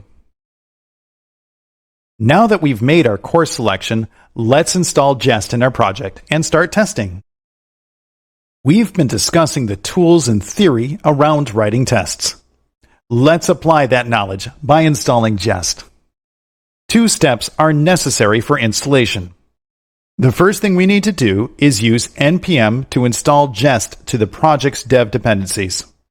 Then we'll edit package.json and add the definition for the test script, which will just be Jest. Finally, we'll add an ESLint environment configuration for Jest globals. This isn't strictly required, but it will reduce a number of false positives from the linter. Let's switch over to VS Code. Open a terminal and make sure you're in the project directory. We're going to use npm to install Jest to the dev dependencies -D. Press enter. After a moment, Jest and its dependencies will be installed. As we're using Jest for a test framework, we're going to have to add it to the scripts. In the Explorer, open up package.json. Find the script section, and then add a comma, new line, and then a definition for test, which will just be Jest. Save the changes. Focus back on the terminal, and then let's run the new script. npm has a helper for tests, so you can just type npm test and press enter. We've got an error. No tests found. Technically correct. The best kind of correct. The last thing we're going to do is edit the ESLint configuration. The completed version can be found in the exercise files in the Solutions 03_02 folder. In the Explorer, select .eslintrc.js. Within the env section, we're going to add a new property, Jest, and set it to true. So add a trailing comma, new line, and then Jest, and we'll set that to true. Save the file, then click on the X to close the file, along with package.json. Jest is ready to go. So, how do we go about writing unit tests? It's time to start writing unit tests, but what are we going to test? We have a few candidates in the application. The reservation application has a number of custom scripts. App.js is the express application itself. It's less custom code and more of a configuration. The server is located in bin/www.js and sets up the HTTP listener. The library directory contains the schema for a reservation, which is really standalone. It also has reservations logic and configuration for basic auth. Finally, there are 3 routes for the admin interface, which shows reservations, the static homepage, and the reservation form. These are very thin routes which delegate the work to other libraries, so they're mostly just configuration and a little error handling. Out of these, this schema is the best place to start with a unit test. Let's take a look at the file itself. In VS Code, in the Explorer, open up lib schema reservation. It's a lightweight class with only 3 methods, but it's very useful. First is the constructor, which creates a reservation. The constructor just copies, with the exception of the call to combine date and time. Combine date and time is a helper that combines the form submitted date and time into a standard ISO date time. Finally, there's validator, which executes a third-party validator against the instance properties and returns the result. Out of those, our first unit test candidate is the method combine date time. It's atomic and completely standalone. It does not interact with any service like a database. Finally, it has a consistent signature and structure. It doesn't hurt that it's 1 line long and has an example in the documentation. So, why should we start with combine date time and not the others? The constructor makes a call to the combine date time method, so it's not completely standalone. What about the validator? Well, since it's testing the instance, the constructor must be called first. They both can still be unit tested, but it's best to start as atomically as possible. We know what we want to test, so where do we put the test file? There are 2 common locations. The first is a separate test directory, and the other is the same directory. Let's compare the 2 approaches. Separate test directories typically mirror the folder structure of the application. This makes it easy to structure the tests and have a nice clean separation between what is being tested and the tests themselves. However, creating folders can be a bit repetitive, and there's no practical way to keep the folders in sync if you rename something. For example, a file location in the lib schema would have a corresponding tests/unit version. Note that I'm including the type of test to make it explicit, which is helpful when there are multiple kinds of tests in a project. The alternative is keeping the tests in the same directory, where the source and test files are in the same place. The primary advantage is that everything is always in sync and in the same place. However, this can lead to larger numbers of files in the same directory and tedious file naming or renaming. For example, lib schema reservation would have a corresponding lib schema reservation.test.js. Both approaches are valid and are supported by Jest, and I've used both. Keeping unit tests in the same directory as the files they're testing is convenient, so our core standard will be to put the unit tests in the same folder. Tests themselves should also have some organization. When using Jest and other frameworks, test specifications should be structured inside a suite of tests. Jest provides a function, describe, which provides support for scoping tests. Describe is common across many frameworks. Describe supports nesting, which allows a suite within a suite. With that said, Jest puts tests in an implicit suite, the file itself, so there's no need to wrap everything in a suite that defines the file. For example, we don't need to describe the reservation schema, but describe for the suite for the validator is logical. Let's apply this knowledge practically and write some unit tests. Now that we know what and where to unit test, let's write some tests. Switch over to VS Code. In the Explorer view, navigate to lib, then schema, right-click, and select New File. The name will be reservation.test.js. Press Enter when complete. We'll start by including the file that we want to test, the reservation schema. Const reservation equals require, and then the current directory, reservation. Add a trailing semicolon, and then a new line. Let's describe the test suite for what we're going to be testing using the describe function. So we're going to use describe, and then single quote, and then combine date time. Then I'm going to use an arrow function expression. The first test will be about valid input. Use the it function and then be descriptive about what's happening. Should return an ISO 8601 date and time with valid input. Then an arrow function expression. Here's the given part.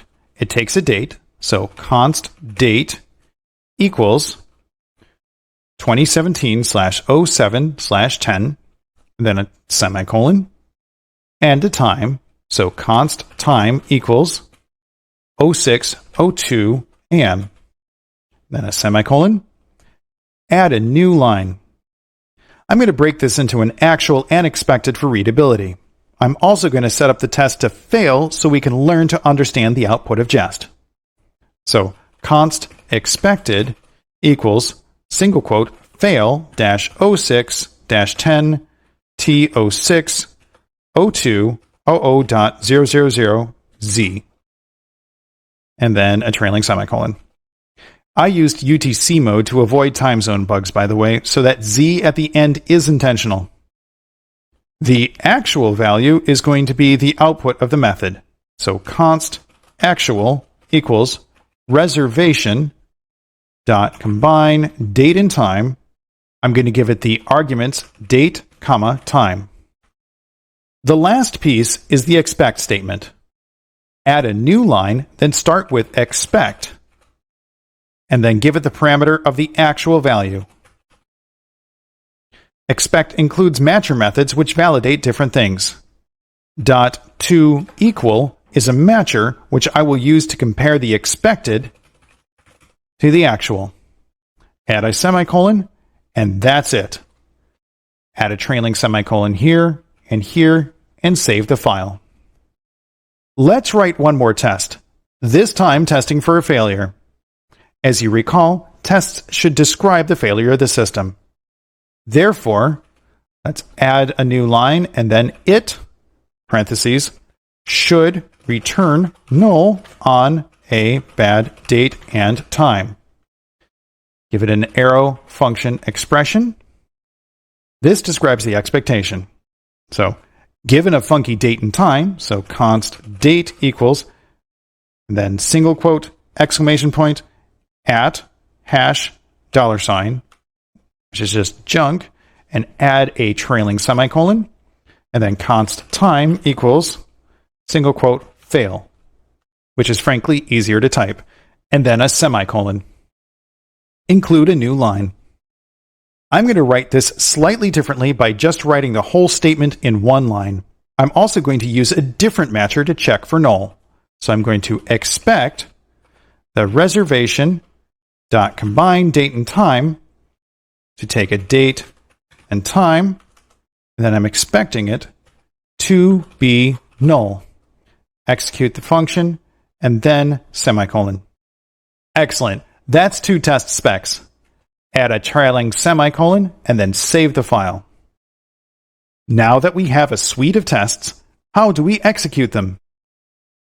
We've already configured Jest to run through npm test, so let's execute our brand new tests. Switch over to VS Code, open up a terminal, and then type npm test, and press enter. The test suite's run, and we have a failure and a pass. Let's look at the output. I'm going to open up this window, and then scroll to the top. Right at the top, we see the name of the test suite by file, along with the overall pass or fail. The implicit name of the suite is the file path, lib schema reservation.test.js. Under each file name comes the test suites defined. We only created one with describe, combine date time. Under the name of the suite comes the individual test specs. The first test with valid input failed, which is indicated with a red X. More on the failure in a moment. At the end is the duration of test execution in milliseconds. The second test passed with a green check mark. After the broad report of the passes and failures, there's a breakdown of the failures. Combine date time should have returned an ISO date and time, but it didn't. Jest then breaks down what the test was supposed to do. So, expect received to equal expected, with a note about deep equality for the type of comparison. After the pseudocode version comes the highlighted comparison of the expected and received. It expected fail, but it received 2017. We intentionally made this fail, but the test doesn't know that.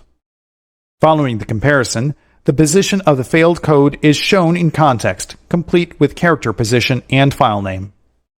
Finally, there's a summary report. There's one failed test suite out of one total. One test failed, one passed, and there were 2 total tests. There were no snapshots, which are a type of React UI testing. The total time taken is shown in human-readable format. The second to last line describes the scope of execution, which in this case, we ran all test suites. The last line is from NPM itself, not Jest. It just says the test failed and it doesn't know why, so see above. If we want to suppress the NPM message, we can run npm test with a space -- silent flag and press enter. We get the same output with a slightly different execution time. This time, it includes an estimated execution time as well since it has a previous test to compare to. Note that there isn't an NPM error even though the test failed. This can be useful when setting up continuous integration. We can also execute Jest directly by using npx. So just type npx space jest and press enter. Practically, it's the same output. Let's fix that failing test. If it's not already open, make sure that you have reservation.test.js open. The first thing we want to do is only run the failing test spec. Jest includes a method named only. Only allows a subset of tests to be executed, either a specific test suite or spec. There's a couple of different ways to use it. With describe, use .only to execute the suites marked with only. It and test are similar in syntax. It.only will only run the test specs marked with only. For convenience, there's also an alias, fit, so instead of it, just add an F at the beginning. Edit the first it statement to be it.only so only this test spec runs. So it.only, save the change, and let's try this out. Switch over to the terminal. Let's run npm test and then press enter. The test run failed, but it only ran the one test. It skipped the should return null test spec, and the report at the bottom shows one skipped test. Let's fix this failing test.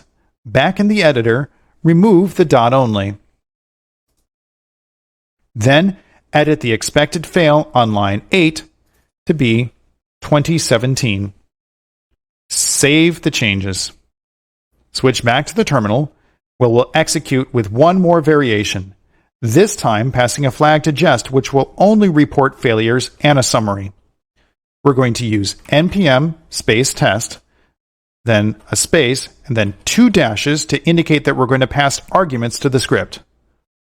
We'll then use the -- silent option to prevent tests from printing messages through the console.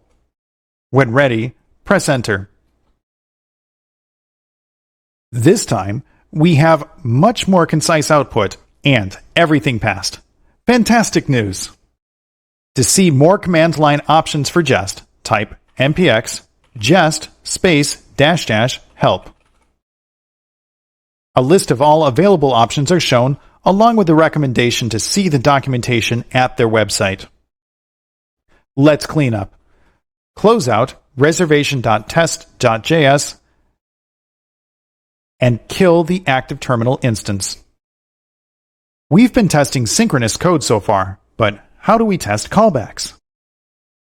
Jest supports asynchronous code without the use of any third-party plugins. 3 styles are supported. The first are callbacks, which have been around for quite a while. There's also promises, which are more modern and a flexible technique. Finally, there's async await, which is syntactic sugar for promises. We'll look at callbacks and promises first, then the challenge will be to use async await. Let's start testing asynchronous callbacks with Jest. By default, Jest tests complete at the end of execution. An asynchronous callback won't be called until the function executes. Therefore, if we wrote a test like we did before, the test will already be completed before we can check to see if it succeeded or not. Here's an example of an asynchronous callback. We'll start with a simple function, toTest, which takes a callback.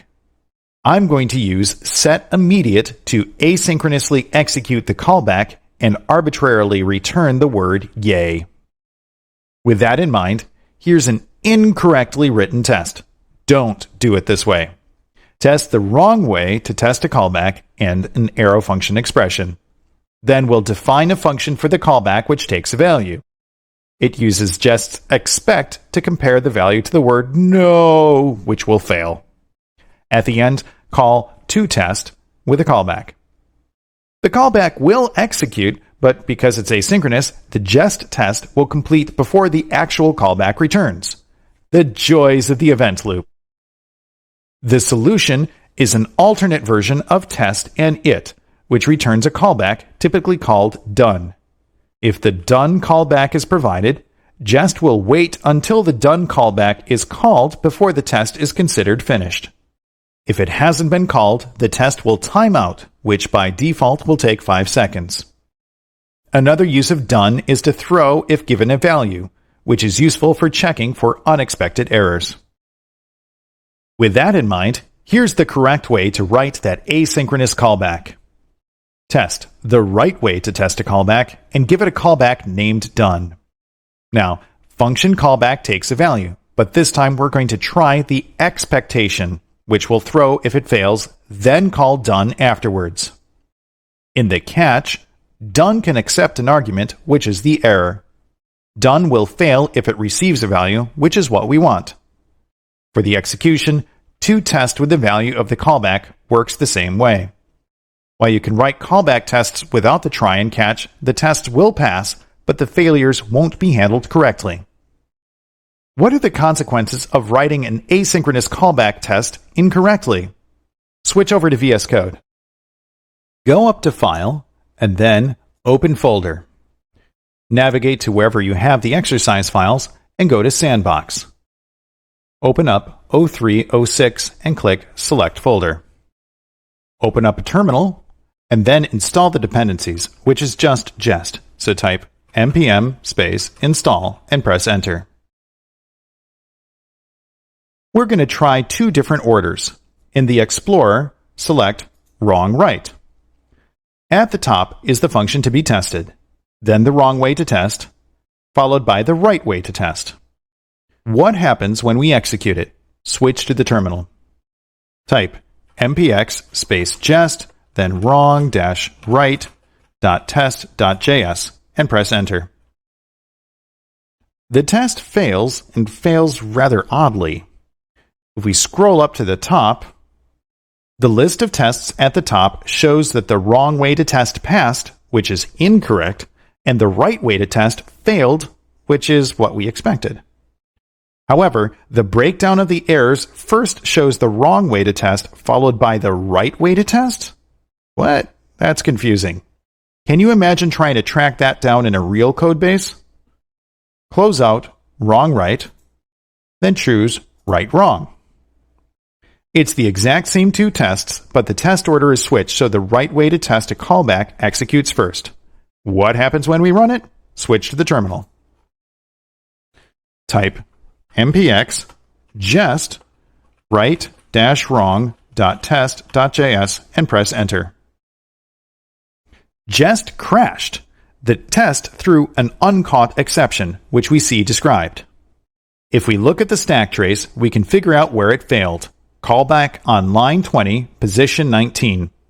However, it's not displayed cleanly and Jest didn't get an opportunity to make the report on overall execution. Close out the terminal and close write-wrong. In summary, when testing a callback, you need to give it a test or a named callback function, typically named done. You should wrap your asynchronous tests with a try and catch in order to guarantee that Jest can handle any errors. Otherwise, Jest might crash if there was a problem with one of the tests.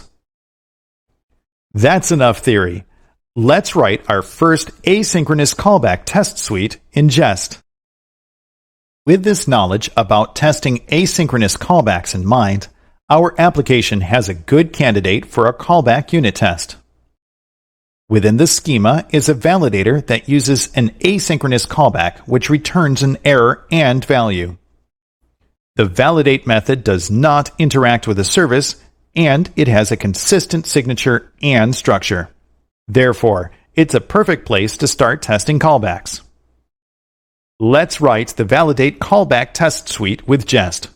Switch to VS Code. Go up to File, go to Open Recent, and navigate to wherever your Nadia project is.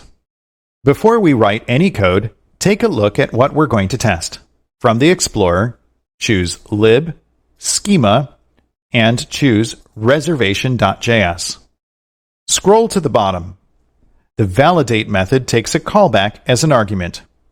It then uses Joy, a validation library, to check the structure of a validation. I've destructured the output into separate variables for the error and value. After validation, I used setImmediate to asynchronously return the callback, which is slightly contrived, but it makes for a good demonstration. Let's write the test. In the Explorer, select reservation.test.js. Scroll to the end of the file. Add a new line, then start a new describe for the validate suite. Then use an arrow function expression with no arguments. Why not done? Because the tests themselves aren't asynchronous. Our first test spec will be for valid reservations, and we'll skip optional fields. I'm going to add done as a callback, so it should validate with no optional fields, and then done. Now, here's a valid test reservation. So const reservation equals new reservation. And then we're going to pass it an object with a date of 2017-06-10, a time of 06:02 a.m., party, size of 4, a name of family, and an email of username@example.com. And then trailing semicolon, add a new line, then reservation.validate takes one argument, the callback which has an error and a value. So error, comma, value, and then the arrow function expression. We're going to wrap our asynchronous test in a try. We expect the value to equal the reservation. When complete, return done, which we can pass the error to in order to ensure that there aren't any validation errors. After the try comes a catch for the error. In this case, all we need to do is to return done with the error. That's all we need for the positive assertion. Let's check the opposite direction, a negative one. Add a semicolon and then a new line after the test. It should invalidate with an invalid email, and then add done as a callback. create a new constant for a reservation instance. We can copy and paste it from above to save time, then edit the email to be just username, which will fail validation. Once again, we'll use the reservation instance to validate. Then the callback with just an error. We won't bother to check the value. We're going to try. We expect the error, and we're going to use a new matcher to be instance of to check to see if it's an instance of the class error with a capital E. Add a semicolon and then return done when complete. Notice that I'm not returning the error because I knew it would exist already. Let's wrap up with the catch error, where we will just return done with the error. Add semicolons for consistency and save the file. And we're all set. Let's run our new tests from the terminal. Open up the terminal. Once it loads, type npm test and press enter. Wait, why is there an error? Let's see where this error is. It's expecting error to be an instance of error, but it got undefined? Let's open up reservation.js. Scroll down to the bottom to the validate method. The only thing we changed was the email. Oh, I see the problem. Instead of validating an email, it's just checking to see if it's a string of less than 255 characters. Sometimes copy and paste programming is bad. Edit the line to remove the max 255 and then replace it with .email and then execute it. Save the change, then switch back to the terminal. Rerun the test. So npm test. Much better. Everything is passing. We found and fixed a bug. Let's clean up. Close up the terminal and any open editor windows. That's how to test a callback. So, how do we test promises in Jest? We've tested callbacks with Jest, but that's not the only kind of asynchronous code. What about promises? Jest supports promises natively, which is a great feature. To test a promise, just return the promise and put the assertion in the then or catch. You do not need to use the callback named done. If you're catching rejections, then you should also use expect.assertions with a number of assertions to expect to specify how many assertions there were supposed to be. If you don't, then a fulfilled promise would pass. There's two additional chaining matchers that can simplify writing tests. The resolves matcher will cause Jest to wait for the promise to resolve. If the promise is rejected, then the test fails. The rejects matcher works in a similar way. If a promise is fulfilled, then the test fails. When using the rejects matcher, you don't have to specify the number of assertions. We'll use this syntax in the upcoming challenge at the end of the chapter. Of note, when testing promises, do not use a callback because if you give a promise to done, the test will automatically fail as done throws if it receives a value. Other unexpected behavior can occur depending on how the tests were written, including timeouts if a promise isn't returned and unhandled rejections, which can be difficult to troubleshoot. I compiled a sandbox test suite of examples of how not to test promises. In the sandbox folder and the 0308 subfolder, run npm install, then npm test to see all the failures. Explore promises.test.js to see the source code. Let's write some correct tests, but what should we be testing? Let's switch over to VS Code. From the Explorer, open up lib, then reservations.js. This file is the library of operations on multiple reservations. All the functions return promises, but the first three use the database. If we scroll down to validate, we can see that it's just calling the validator with a callback and returning a promise. Perfect. Our candidate for the first promise unit test is the validate function for a couple of reasons. It returns a promise, it uses the already tested validator, it does not interact with a service, and it has a consistent signature and structure. Let's write some tests in VS Code. Right-click on lib in the Explorer and go to New File. Name it reservations.test.js and press Enter. First, we'll need the reservations library, which is what we'll be testing. So const reservations equals require, and then we're going to require from the relative directory, reservations. We're also going to need the reservation schema in order to create the instance to test. So const reservation equals require, and then in the schema directory, we want reservation. Now that our requires are complete, let's create the validate suite. Add a new line, then describe validate. These tests are going to be very similar to the validator test, except there's no named callback. So it should resolve with no optional fields. And then an arrow function expression. Give it a reservation. So const reservation equals new reservation.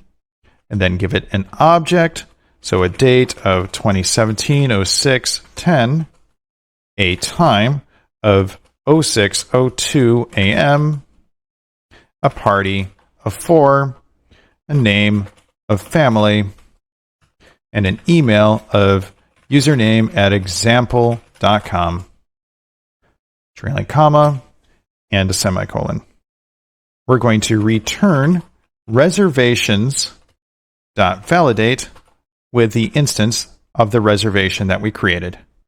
This returns a promise. On the next line, then, take the value, and then I expect the value to equal the reservation that we passed into it. Add a semicolon, and then a semicolon and semicolon. That's all for the first one. What about a rejection? It should reject with an invalid email. And then empty arrow function expression. Then copy and paste the reservation from above. Change the email to just username. And then add a new line. Then we're going to manually specify the number of assertions, as it's good to see the full version before the shortcut. So expect.assertions, parentheses, 1. Semicolon.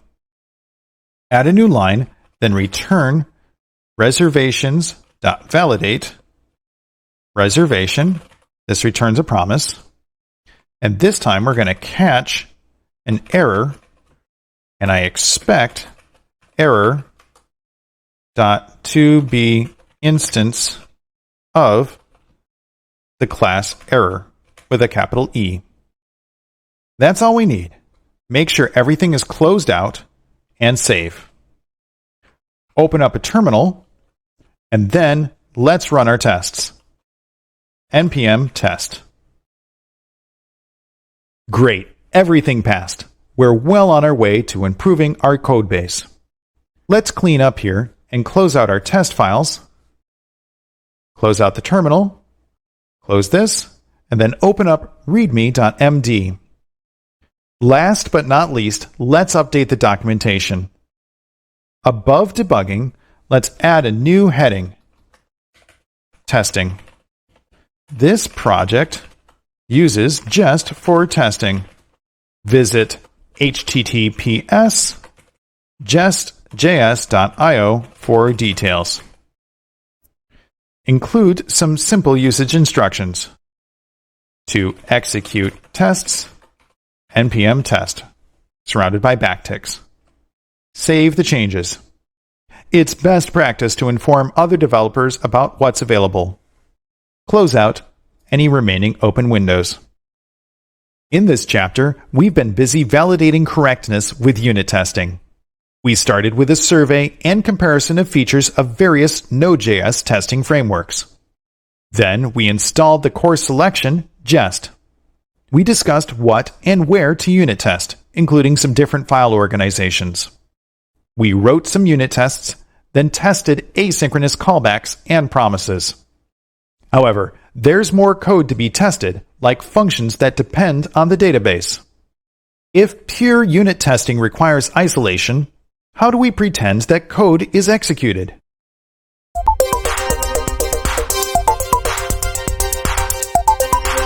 In this chapter, we learned how to test different types of asynchronous code, including callbacks and promises. How can we test async await code with Jest? The jest.io website includes documentation on how to write asynchronous tests. First, read through the documentation, specifically the async await section. With that knowledge, update the tests we wrote for libreservations.test.js to rewrite the promises into the async await syntax. While you're at it, use the resolves and rejects matchers previously mentioned. The solution will be in the next video. Good luck.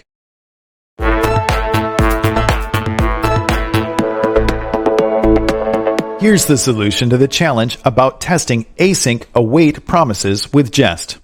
If you haven't completed it yet, please take a moment to practice your skills. Switch over to VS Code. From the Explorer, open up lib and select reservations.test.js. Within the first it, make the arrow function expression async. The setup is the same, so we can skip down. This is where the syntax gets a little different. We need to await, expect, and then give it the function that we're going to be awaiting, which will be reservations.validate. Then, on the next line, we'll use the .resolves matcher. So expect knows that this is a promise that it's going to resolve. Resolves will chain to other matchers, such as the existing .to equal, and then we're going to pass it the reservation. Just the single one, and then add a semicolon. Tidy up and remove any remaining old code. For the rejection, we're going to do the same thing and make the arrow function expression async. Since we're using shorthand, we don't need to specify the number of assertions that we'll receive, so we'll just remove that. Similar to the above, instead of returning, we're going to await and then expect, then parentheses, reservations.validate, reservation, and instead of resolves, we're going to tab and then rejects to be instance of error with a capital E. Add a trailing semicolon, and then clean up and remove any old code. Once you're all set, save the file. Open up the terminal. Let's make sure the tests still pass. So npm test. Excellent. All the test suites passed. Close out the terminal and any open editors. The completed version can be found in Solutions 03_10 reservations.test.js.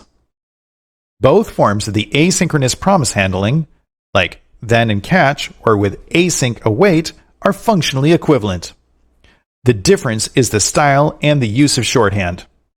Which asynchronous testing syntax works best for your project and team? Unit testing requires isolation of the target code. However, due to the power of Node.js's modularity, pretty much everything depends on everything.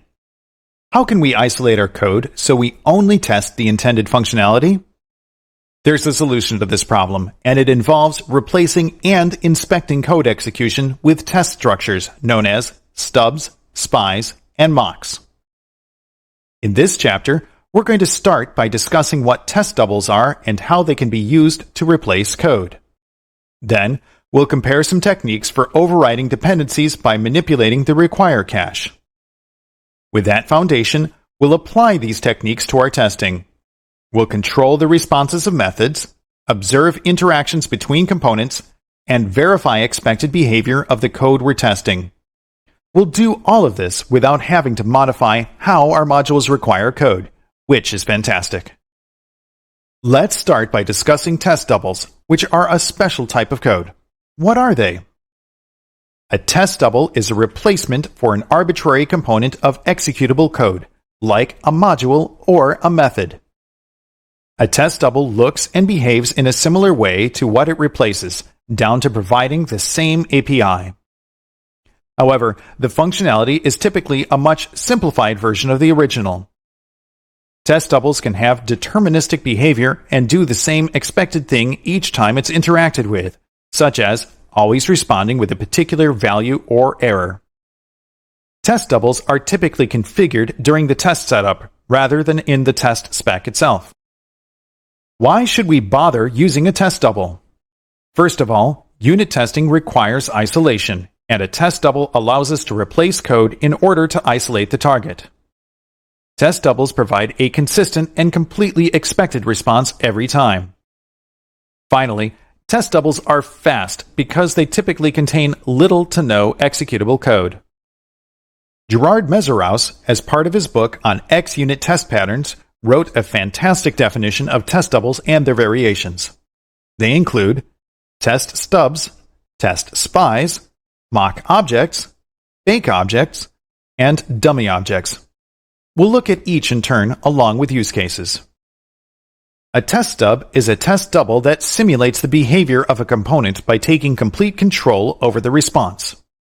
A stub won't respond to a request unless programmed to, which is good for controlling execution. A stub temporarily replaces a real component, so the original can always be restored as needed. In terms of usefulness, a stub can be used to verify indirect input. For example, you can fake a database query response by specifying a hard-coded response. You could also disable logging by replacing the logger with an empty stub, so calls to log just do nothing. A test spy, like its name implies, observes interactions with tested code. Primarily, spies are used to count the number of times a component was called, along with how it was called and what it responded with. In this manner, spies verify the indirect outputs of components. A test spy can either be added to an existing method in order to see how it behaves, or replace it completely like a stub. For example, a spy can determine if the validator was called once with transformed values. Mock objects are interesting. A mock verifies behavior, specifically the expectations around how something is called. This includes with what arguments and how many times. If those expectations are not met, then when verified, a mock will fail the test. In its purest form, mocks do not return anything, which differentiates it from a stub. You'll want to use a mock when you want to verify the method in which something was being used. For example, you'd use a mock when verifying that saving only calls the database once. There are some definite similarities between mock objects and test spies, and the demonstrations later in this chapter should help clarify the difference. A fake object is a working implementation of a component that takes a shortcut, typically for performance reasons. Fake objects are not usable in production and are intended only for testing purposes. For example, you could replace a database implementation with a simple in-memory array with the same API. That would be faster, but you'd want to use a real database in production. The final variation of a test double is a dummy object, which just provides a parameter for a tested method. For example, a dummy object can be used to test reservation validation using arbitrary input that doesn't change. We've already done this, just without the label of dummy object. Let's review and compare the different test doubles. A test stub verifies indirect inputs by providing a controlled response. A test spy records indirect outputs by reporting on how the request was made for later verification. A mock object verifies indirect outputs by recording how it's used in order for expectations to check to see if it's used incorrectly.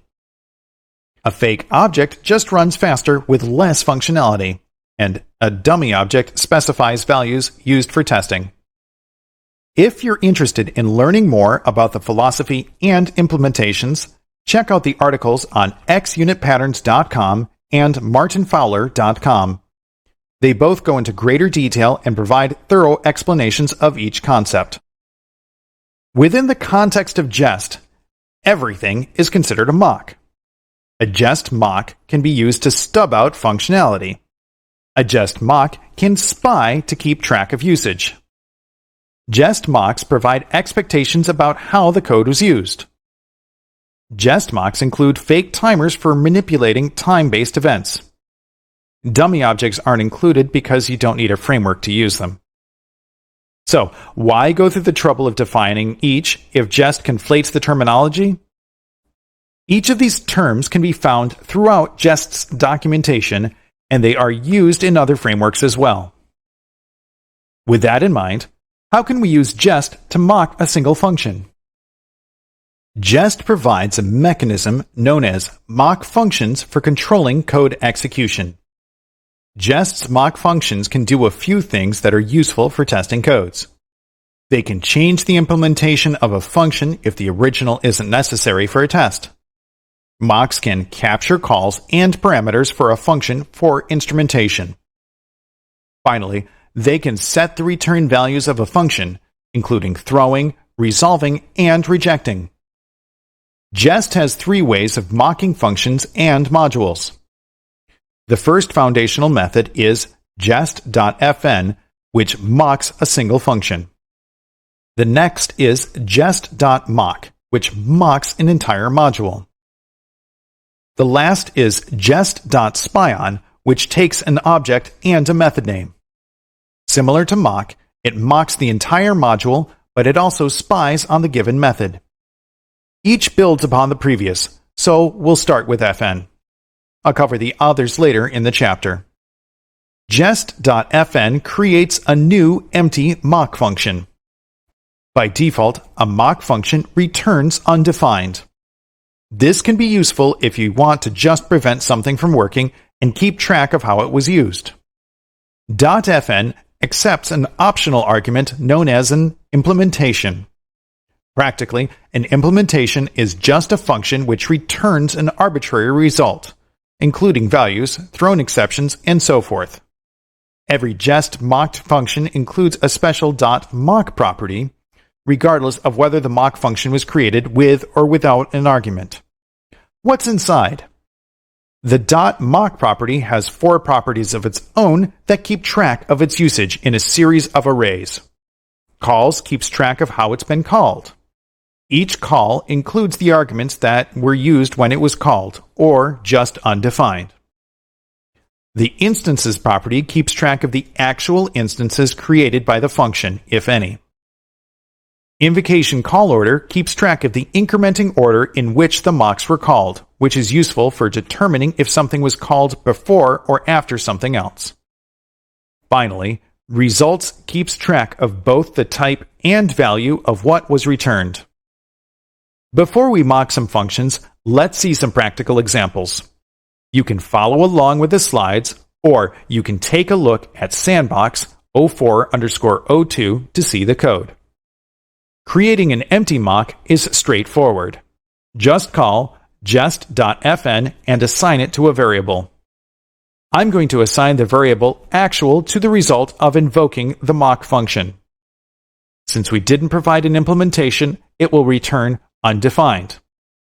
Therefore, we can expect a comparison of the actual to undefined to be true. There's a nicer way of writing this. The matcher to be undefined is more explicit. Of course, implementations can be used to control return values. We can start with an expected constant with a value. Similar to the empty mock, we can assign mock function to jest.fn, but this time we pass in an argument of a function that returns expected. We can then assign actual to be the result of the mock function. This time, we can expect that actual is the same as expected. There's another syntax for specifying implementations, which is useful for defining the default implementation of a mock function that's created from another module. Same as before, set expected to value. This time, we'll just start with an empty mock. Then, we can use the method mock implementation to set the return value to expected. Assign actual to the mock function invocation, and actual will be the same as expected. Jest mocks keep track of the calls with the mock.calls property. Let's start with an empty mock function. The mock calls property is an array, which by default has a length of 0. There's a matcher to check the number of calls to have been called times, which if it hasn't been called will be 0. Let's invoke the function. Now we expect that the call's length will be 1. We can also check with the matcher to have been called, which takes no arguments. Of note, there isn't the opposite, which is why we've used to have been called times with a value of 0. Calls keep track of how it was called in an array of arguments which we can use for comparison. It's kind of unwieldy, so the to have been called with matcher is a way more readable way of using it and doesn't require wrapping. Jest has the ability to keep track of invocation call order. To see it, create 2 different mocks using jest.fn. Then invoke each of the mocks. We can then expect that the first mock's invocation call order was less than the second mock's invocation call order. This is kind of awkward, and there's no matcher within Jest for comparing invocation call order. The third-party module Jest Extended does, though, with to have been called before. Finally, Jest mocks can track instantiations within the instances property. We'll start with the mock function. Instead of mocking it, we'll create an empty instance, and a second instance that we're arbitrarily passing a value to. Now for the comparisons. We can expect that instance empty is the first element of the instances array as it was created first. In a similar way, we can expect that instance value is the second element. Since there were 2 instances, we can expect that the instance's length is 2. Let's review the foundational jest method fn. Fn creates a mock function which returns undefined by default. You can pass an optional implementation or use mock implementation to control return values. Each mock function includes the .mock property, which includes 4 arrays. Calls, including the arguments used when it was called. Instances keeps the actual instances created by the function. Invocation call order keeps track of the order in which mocks were called. And finally, results keeps track of both the type and value of what was returned. That's enough theory. Let's use a jest mock function. We are going to write our first jest mock for our application, but it's going to take a little more work than just creating a new mock function. In libreservations.js, there's a function named validate, which validates a reservation. We've already written 2 tests, which test the validation library, so there's nothing additional that we need to test for now. However, create calls validate before it persists the record. While validate doesn't access any external resources, it's best practice to unit test in isolation. Remember, we're testing create, not validate, and we want our unit tests to be as atomic as possible.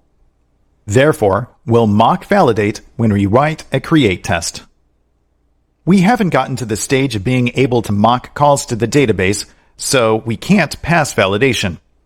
Therefore, let's mock validate so it arbitrarily returns a promise rejection. In order to do that with a jest mock function, we will have to manually back up the validate function, then replace it with our mock. Then we can execute create and check our expectations. Finally, we can restore the validate function to its original state. Why should we bother backing up and restoring?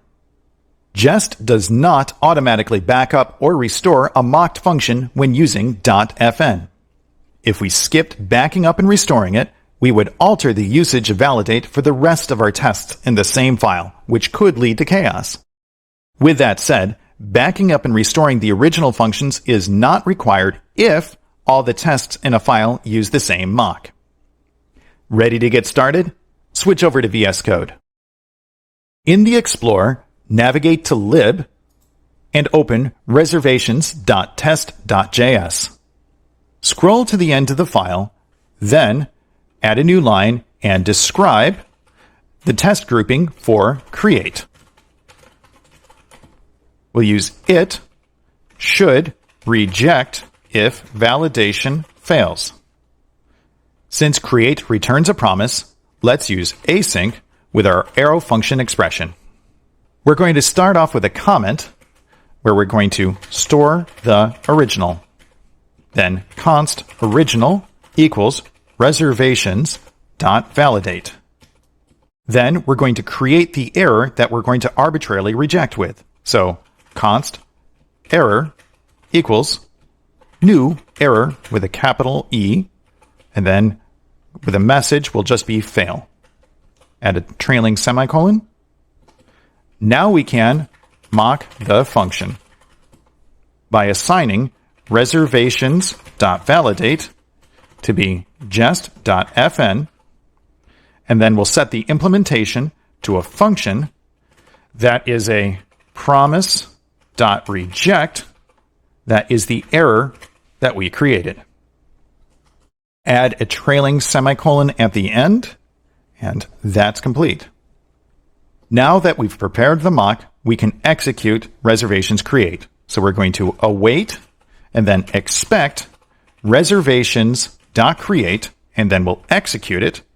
And we're going to expect that it rejects with a plural, and then use the matcher to be, and then the expected will be the error that we created. Add a trailing semicolon. Let's also check to see that the validation function was only called once. So we're going to do expect reservations.validate, and then we're going to use the matcher to be called times parentheses, and the expected number is 1. Add a trailing semicolon. And then finally, let's restore the original function so we don't break any other tests. Reservations.validate equals original. Add a trailing semicolon, semicolon, semicolon, and then save the file. Nice work. Let's give it a test. Open up the terminal, and then type npm test and press enter. We've got a type error, cannot read property validate of undefined. That's not expected. Let's take a look and see why. In the Explorer, select reservations.js. If we look at the create function, it returns validate.reservation. However, if we scroll down to the bottom of the file, we're using module.exports.validate, and this is the thing that is being overridden with our mock. Therefore, in order to avoid this problem with the require cache, we're going to have to change the syntax to use module.exports.validate. This will use the mocked version. Save the changes, and then rerun the tests.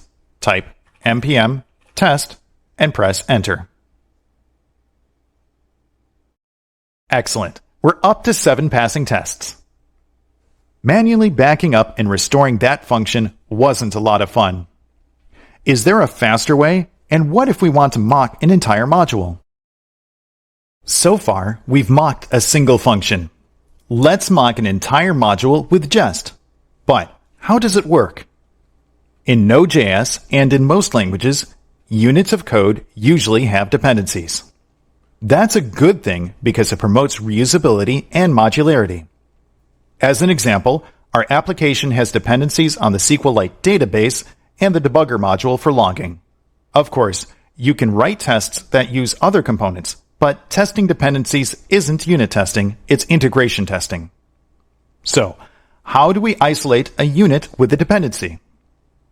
The solution is to manipulate Node.js's require cache by substituting your own code in place of the target dependency.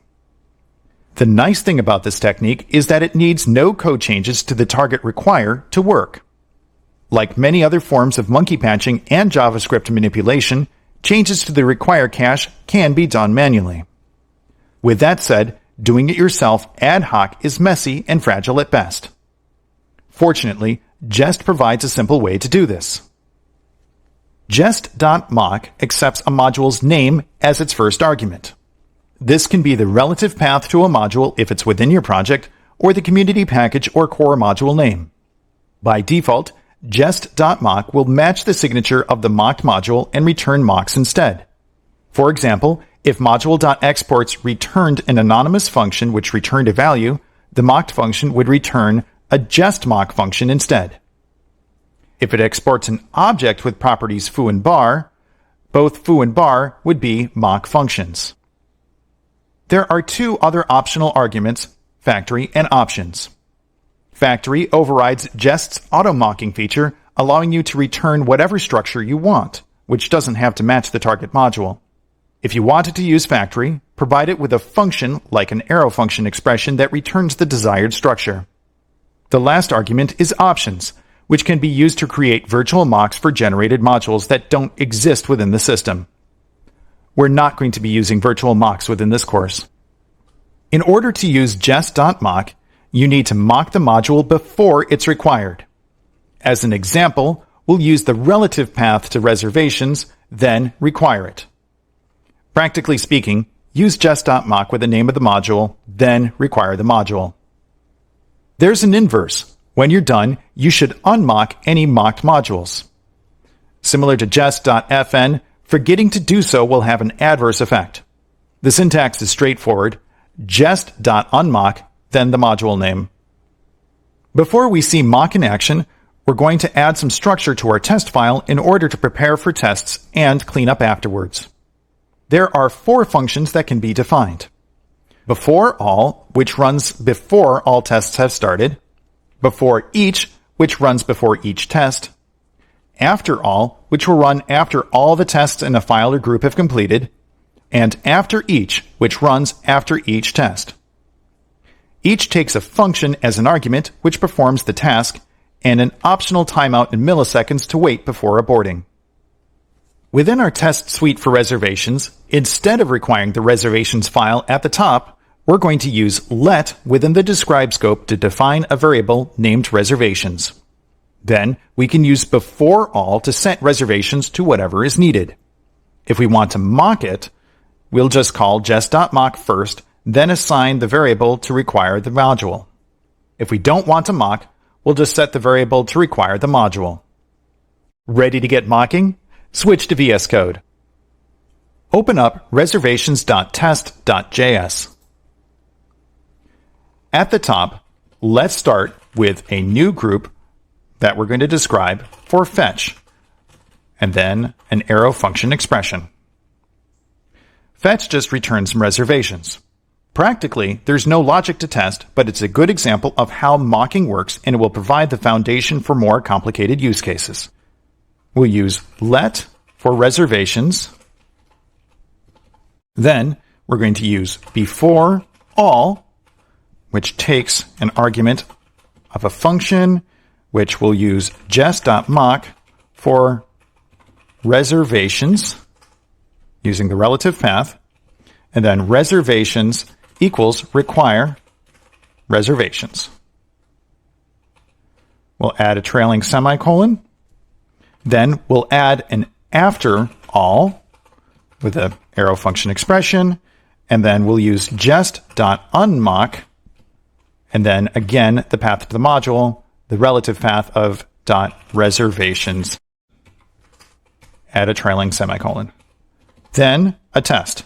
It should be mocked and not create a database record. An arrow function expression, and then expect reservations.fetch, and we'll execute it. And we're just going to make sure that it does nothing. So use the matcher to be undefined. Add trailing semicolons. Since we removed the require reservations up at the top, we're going to have to retrofit our 2 remaining described groups.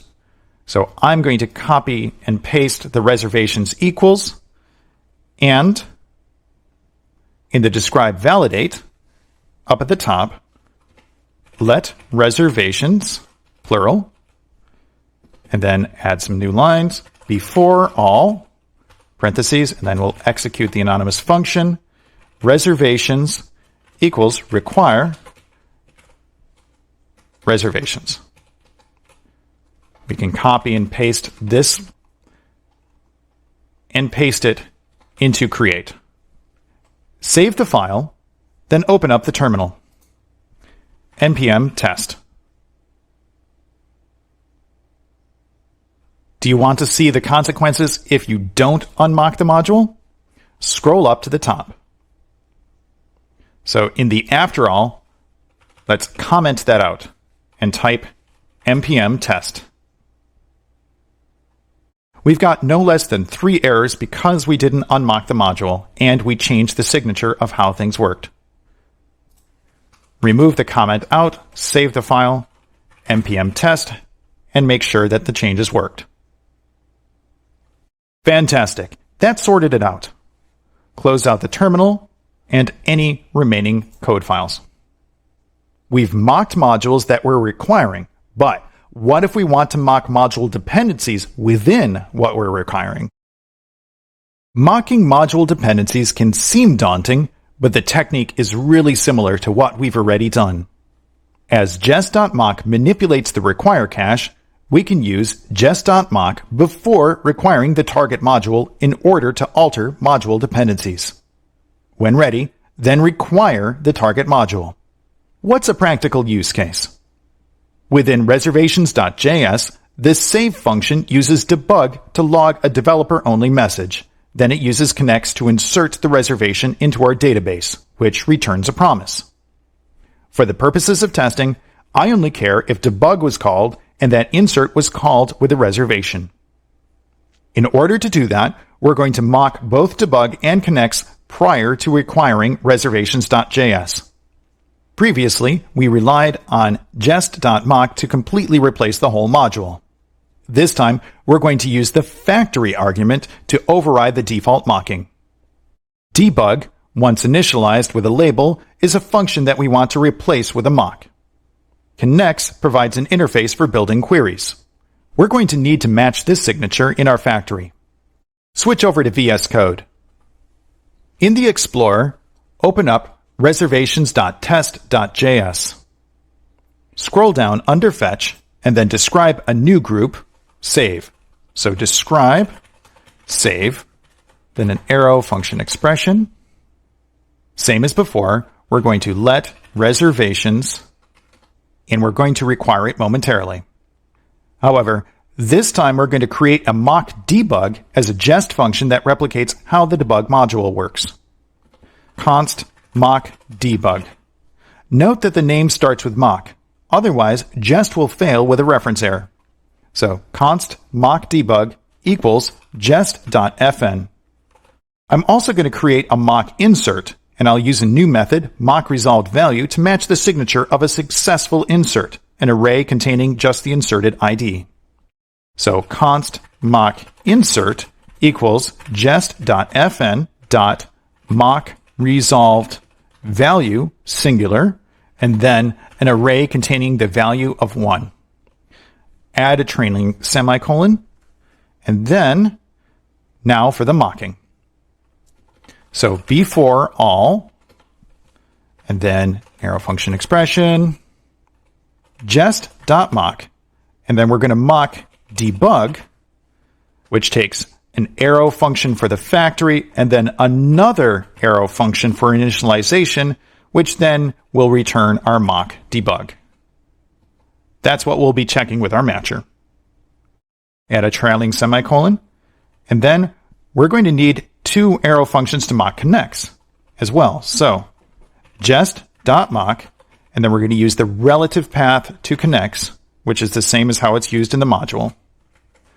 Same as before, an arrow function, and then an arrow function, and then parentheses to return an object with one property of insert, which will have the value of mock insert. Add a comma, and then a semicolon. Finally, we can require reservations. So set reservations equal to require, and then the relative path of reservations. Add a trailing semicolon, and then a trailing semicolon. Don't forget to clean up. We'll use an after all arrow function expression.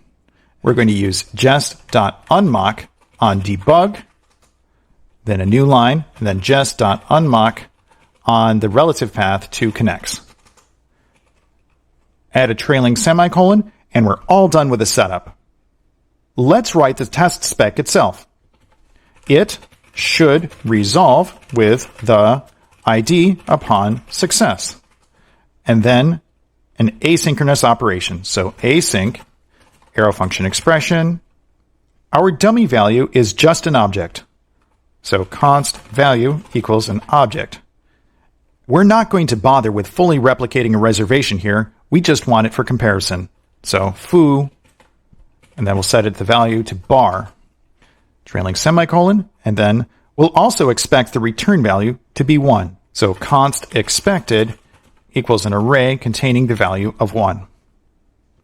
Now for the actual execution. Set const actual equals await reservations dot save with a value. Now for the assertions. I expect the actual value to strictly equal the expected. This is going to be a new matcher. So dot to strict equal the expected. I also expect that the mock debug was only called once. So I'll use the matcher to be called times 1. Finally, I expect that mock insert was called with the original value. So dot to be called with, which is a new matcher, and then value. Add trailing semicolons. Save the file, then switch over to the terminal. Run the test.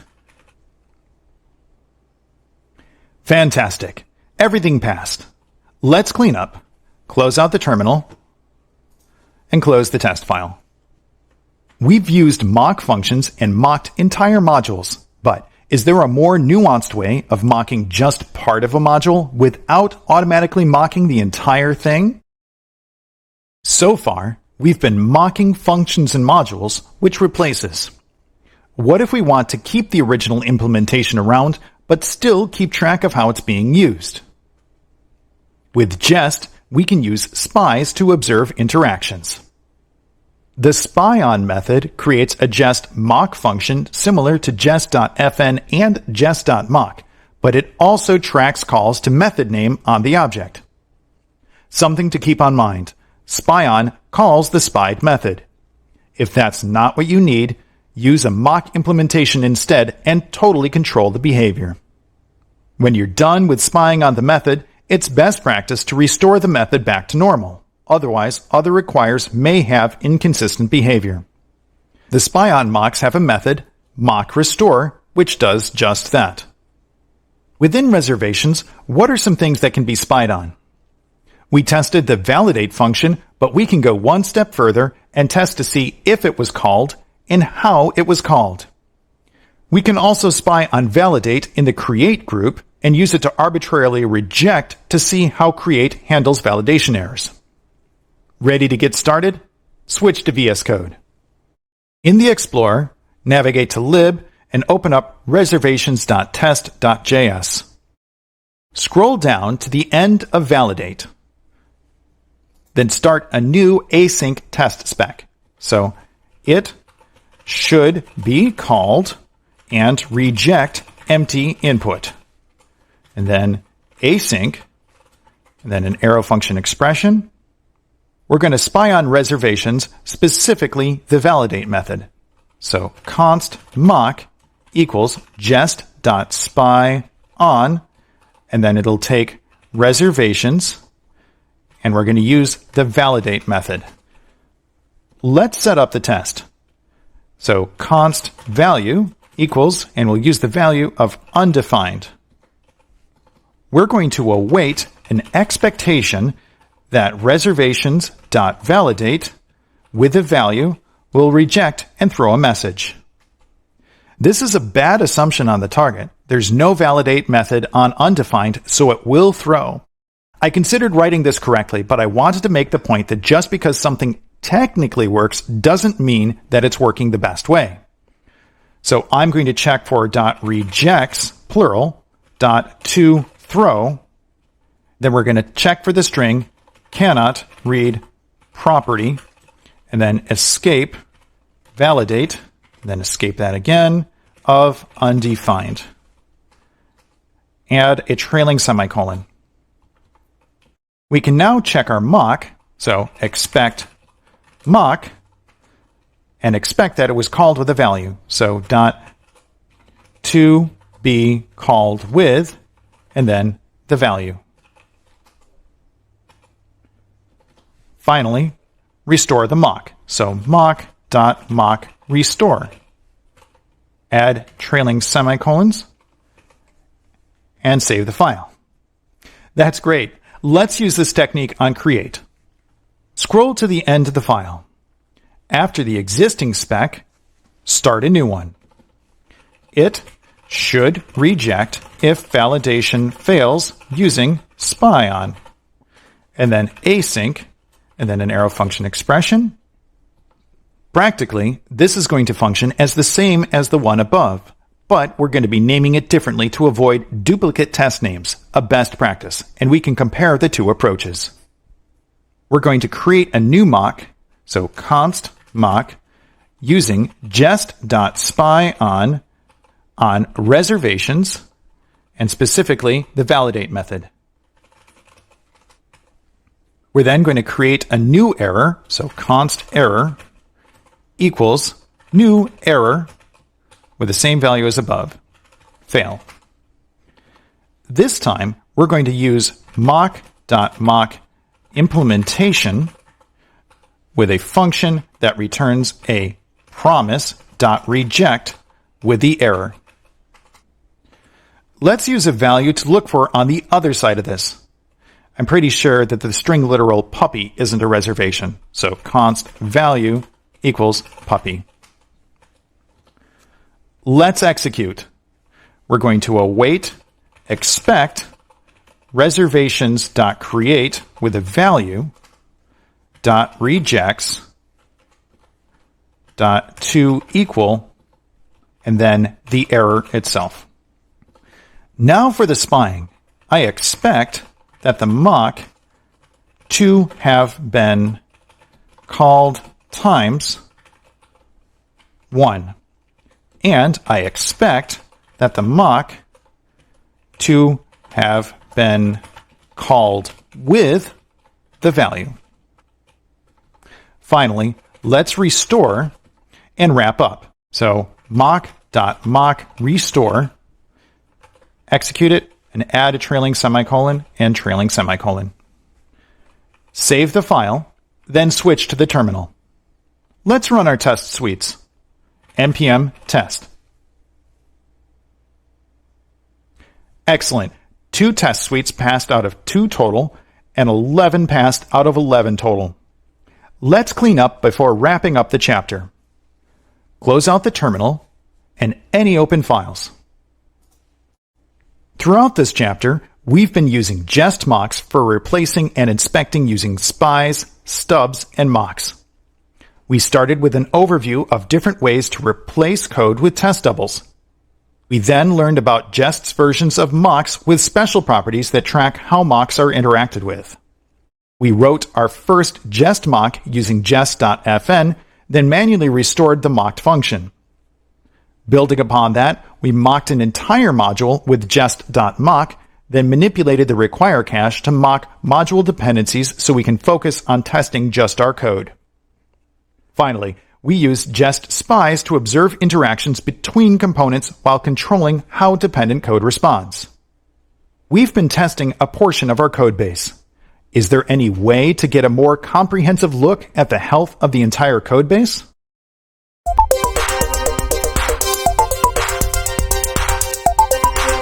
In this chapter, we learned about a number of different techniques for replacing and inspecting our code with jest mocks.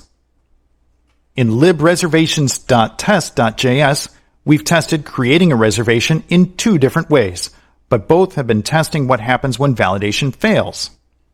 Your challenge is to update reservations.test.js and add a new test spec for successfully creating a reservation in the database.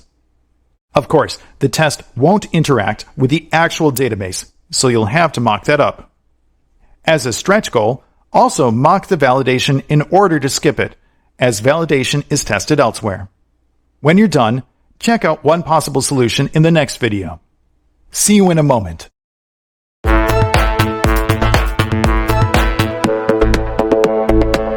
Here's the solution to the challenge about mocking a successful reservation creation with Jest. If you haven't completed it yet, please take a moment to practice your skills. Switch over to VS Code.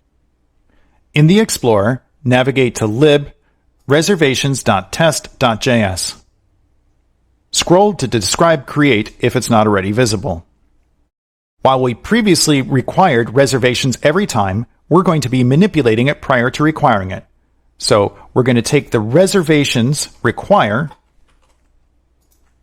paste those into the two test specs, and remove the before all. With that preparation out of the way, we can write our test spec for creating a reservation with no validation problems. At the end of the group, we're going to start with an it should create a reservation if there are no validation problems. And this is an async function. Next, we're going to prepare to require. We'll start with something that we expect, so const expected insert ID, and we'll just arbitrarily choose 1. Then we'll create a mock insert, so const mock insert equals a jest function with a mock resolved value, which returns an array containing the expected insert ID. So just expected insert ID. We did something similar with a save test. With that setup, we'll use jest.mock on the connects module with the relative path, so /connects, same as in reservations.js. Same as before, 2 arrow function expressions.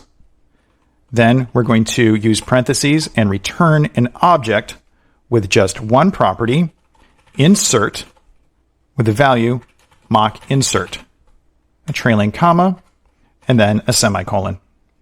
Now that we've prepared, we can require reservations. So reservations equals require the relative path to reservations.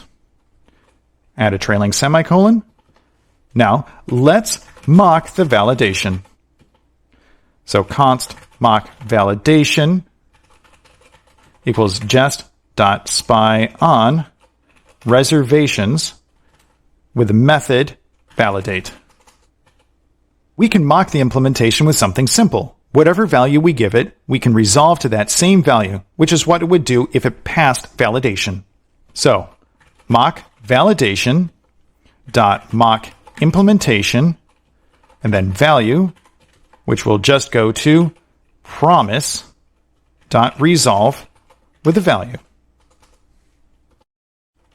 We'll prepare our test data with a reservation with an arbitrary structure, which we'll use for both creation and to check later. So a const reservation equals just an object, foo, and then a string literal bar. Finally, let's execute and check. So we're going to await, expect, and then reservations dot create with the reservation. Singular. This should dot resolves, plural, dot to strict equal the expected insert ID, not an array. Add a trailing semicolon. we can do a couple of additional checks, such as expect reservations.validate to have been called times 1. We can also expect that mock validation, and then we'll use the matcher dot to be called with a reservation singular, and then we expect mock validation dot to be called times and just 1. Finally, clean up and restore.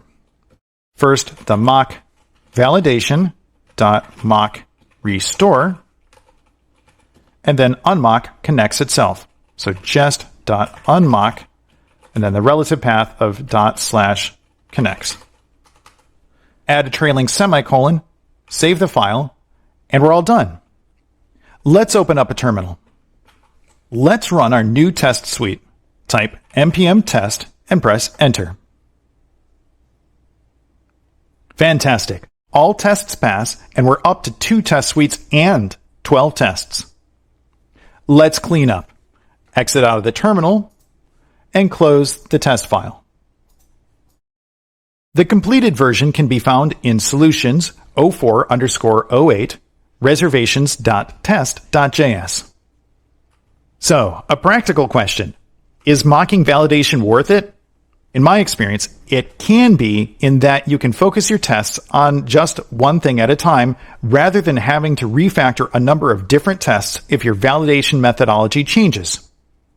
Of course, use your best judgment and try things out in your project. Thanks for following along.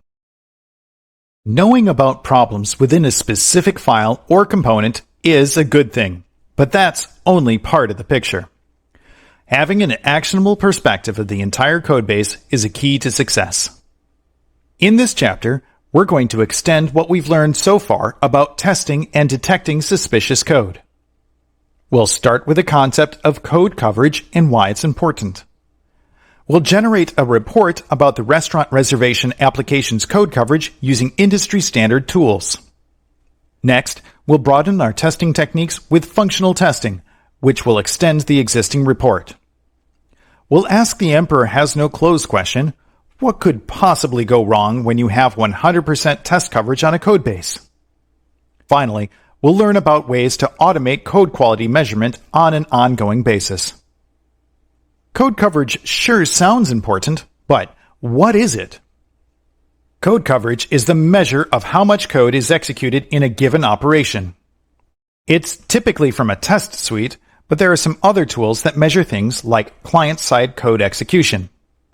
Code coverage is reported in percentages, like 76% covered. A higher percentage means more code was executed. Code coverage is important for a number of reasons. A higher percentage of coverage reduces the risk of bugs. Notice I said reduce, not eliminate. Like security, there are no absolute guarantees of error-free code. Code coverage highlights unused or untested code components, which can be helpful for optimization. It's also an indicator of code quality. Being able to report the code coverage indicates an interest and effort to improve the software. Finally, code coverage is a requirement in some types of mission-critical industries such as avionics and automotive safety. You're probably not writing Node.js code for these types of applications, but my point is that code coverage is a recognized way to raise confidence in code quality. There are 4 typically recognized types of code coverage, which I'll define and then demonstrate. The first are the proportion of executed statements. Next are branches, then the proportion of called defined functions. Finally, the proportion of executed lines. The percentages often will be pretty close to each other, but you can have 100% line execution but miss out on some branches. Here's an example of a code coverage report, which we'll be generating ourselves in the very near future. The columns are pretty straightforward. It starts with the file or directory, then the percentage of statements, branches, functions, and lines. The list of uncovered lines is over on the right. For example, lib reservations has 86% statement coverage and lines 11 and 23 weren't covered by any test. That same report also generated an HTML version which goes into much greater detail. At the top is a summary of the file itself, along with raw statistics like 2 out of 2 branches. The number of times a line has been executed is shown over on the left. Areas in red highlight uncovered code. Let's take a closer look at each type, starting with a statement. What is a statement? I'll start off with a link to the Mozilla Developer Network on statements for reference and more examples. A statement performs an action in code. It may span multiple lines or just be one line. A statement consists of a group of keywords. For example, everything in an if-else block is considered a statement. A declaration of a constant is a statement. What executes in a while loop is considered a statement. In the context of this block of code, the return connects select is considered a statement. Building on statements are branches. A branch is each statement within a conditional. For example, if a condition, then each statement executed is a branch. So, statement 1 is a branch, and statements 2 and 3 are part of another branch.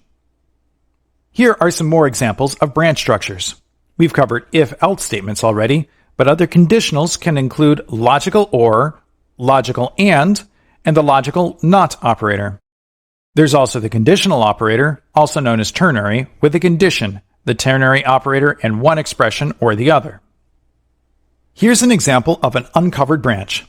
There's an E symbol, which means the else is never taken, which in this case is resolving with no errors. Therefore, this report is from when we didn't test what happens when validation succeeds. Uncovered functions are more obvious. In this case, fetch is never called. Uncovered lines are also easily recognizable, so line 11 is never executed. Now that we have a better understanding of what code coverage is and what it looks like, how can we measure our project's code coverage? By measuring code coverage, we can find gaps in our test cases. How do we do that? Jest includes a code coverage tool named Istanbul within it. Istanbul is a separate open source project, but it's already included with your Jest installation. What does it do? Istanbul, from istanbuljs.org, watches your code execution in order to track how well your unit tests exercise the codebase. This means, if code is used, Istanbul will keep track of it and report it. Istanbul's command line interface is NYC. Yes, the naming is confusing as it reflects the merging of two projects and is a subtle reference to an old They Might Be Giant song. In addition to supporting Jest, Istanbul supports other test frameworks such as Mocha, Ava, and others. Istanbul includes a number of different reporters, which format the results. By default, Jest uses them all. The first is text, which was that short report I demonstrated. Another reporter is HTML, which was the more detailed line-by-line report I also showed earlier. A third is lcov, which is a standard for recording code coverage. It was initially designed for the Linux kernel source code, but it supports any arbitrary project as well. lcov is most commonly used by third-party tools so they can operate on the output and not worry about the API. The last is Clover, which is an older code coverage product open-sourced by Atlassian in 2017, which, as of this writing, seems to be no longer maintained. Since Istanbul is already included in Jest, we don't need to install anything in order to use it. Instead, we'll configure the test script in package.json to include a test coverage report, which is off by default. Let's switch over to VS Code. Open up the terminal. I'm going to maximize the screen by clicking the up arrow. Let's check out the documentation before we begin. Type mpx space jest space -- help and press enter. Scroll up. We're looking for -- coverage. That's a flag that indicates that test coverage information should be collected and reported in the output. Sounds pretty straightforward. In order to see this coverage every time, let's update the test script. So we can remove the maximization, and then open up package.json. Under scripts, edit test to be jest space dash dash coverage. Save the change, then switch back to the terminal. Scroll down, and then let's see our new test output. Type npm space test and press enter. The tests pass, and underneath is a code coverage report generated by Istanbul. We're at 96% on statements and lines, which is quite respectable. When we ran tests with coverage, it created a directory called coverage, which contains the generated reports. From the Explorer, open coverage. Within this directory are some generated files and a subdirectory called lcov report. Let's open it now. There's an index.html file. This is the HTML report. Right-click on the file and go to Reveal in File Explorer or Open Containing Folder or whatever your local equivalent is. Then right-click on index.html and open with your favorite browser. The report starts with all files in the project and shows the coverage by directory. Click on the name to navigate in, such as Nadia Lib. Let's take a closer look at reservations.js by clicking on it. This is a line-by-line breakdown of the coverage. If you hover your mouse over one of the red areas, the reason will appear as a tooltip, such as this unexecuted function. Feel free to browse around. When you're done, click on All Files. Our library files are here, but what about the routes? App.js? This isn't everything, because we've only been testing a portion of the codebase. Close the browser and switch back to Visual Studio Code. Want a more convenient way of seeing code coverage? Over on the left in the activity bar, click Extensions. Search for Coverage Gutters by Ryan Luker. Click Install. In the activity bar, click the Explorer again, then open lib reservations.js. Open the command palette by typing Ctrl, Shift, and P. Type watch and select Coverage Gutters Watch. On the left, I can now see green indicators for covered lines and red indicators for uncovered lines. It's not as granular as the full report, but it's a great start. Let's clean up. Let's close the terminal and any open files.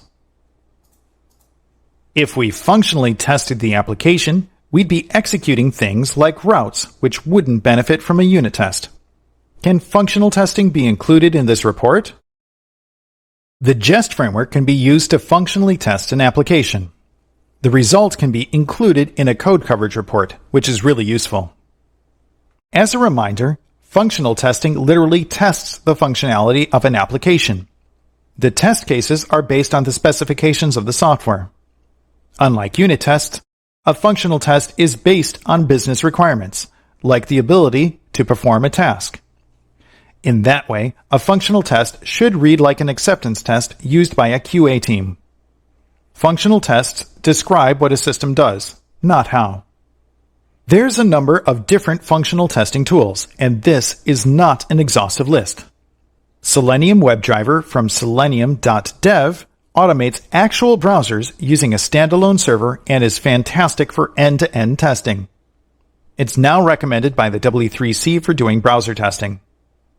Two projects that use Selenium are Nightwatch.js from nightwatchjs.org and WebDriver.io from webdriver.io. A more lightweight option is SuperAgent from visionmedia.github.io. SuperAgent is a small, progressive, client-side HTTP request library and Node.js module. A project that uses SuperAgent is SuperTest, which makes assertions for testing Node.js HTTP servers. Rather than exhaustively comparing each, we'll take a more direct approach. In this course, we're going to be using SuperTest.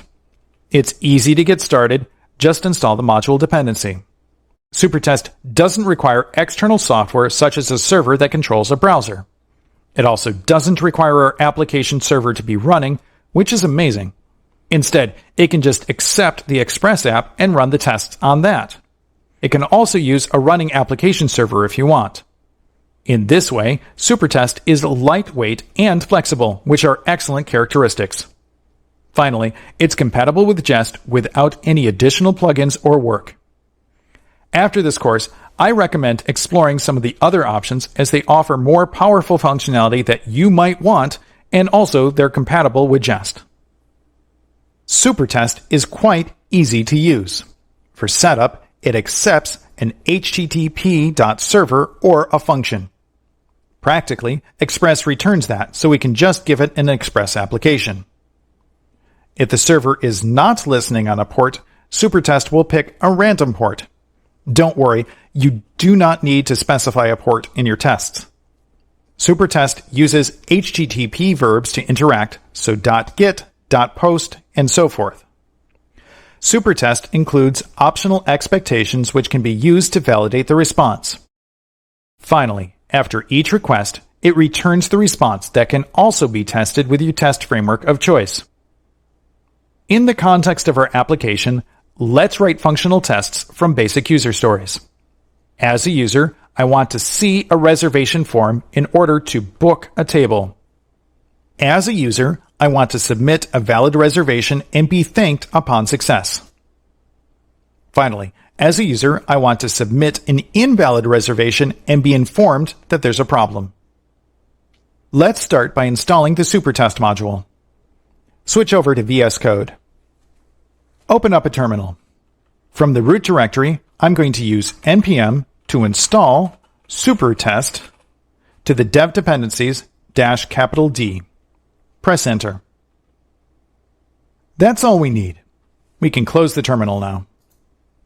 Are you ready to write a functional test with test doubles? Let's write some functional tests using an Express app. There are a few steps necessary to do this. If you want to take a look at a reference or just copy the file, it can be found in the exercise files. When you're ready, switch over to VS Code. We're going to be functionally testing reservations, so in the Explorer, navigate to the Routes folder. Right-click and select New File. We'll be testing the reservations route, so this will be named reservations.test.js. We'll start off by requiring Supertest, which we'll use for HTTP assertions. So const request equals require Supertest. We'll create a placeholder for the app itself, which will be wrapped with Supertest in a before all. So let app, and then a semicolon. We also want to silence Morgan, the HTTP request logger, so it doesn't clutter our test output with log messages. So we use const mock Morgan is a jest function, which is an Express middleware, so rec, res, and next, that just executes next. And a trailing semicolon. Now to set up the mock. Before all, parentheses, and then an arrow function expression. We'll just use jest.mock on Morgan with the implementation of an arrow function that executes an arrow function that finally returns mock Morgan. Add a trailing semicolon. With that mock ready, we can assign app to request. So app equals request, which will take the Express application that we wish to test.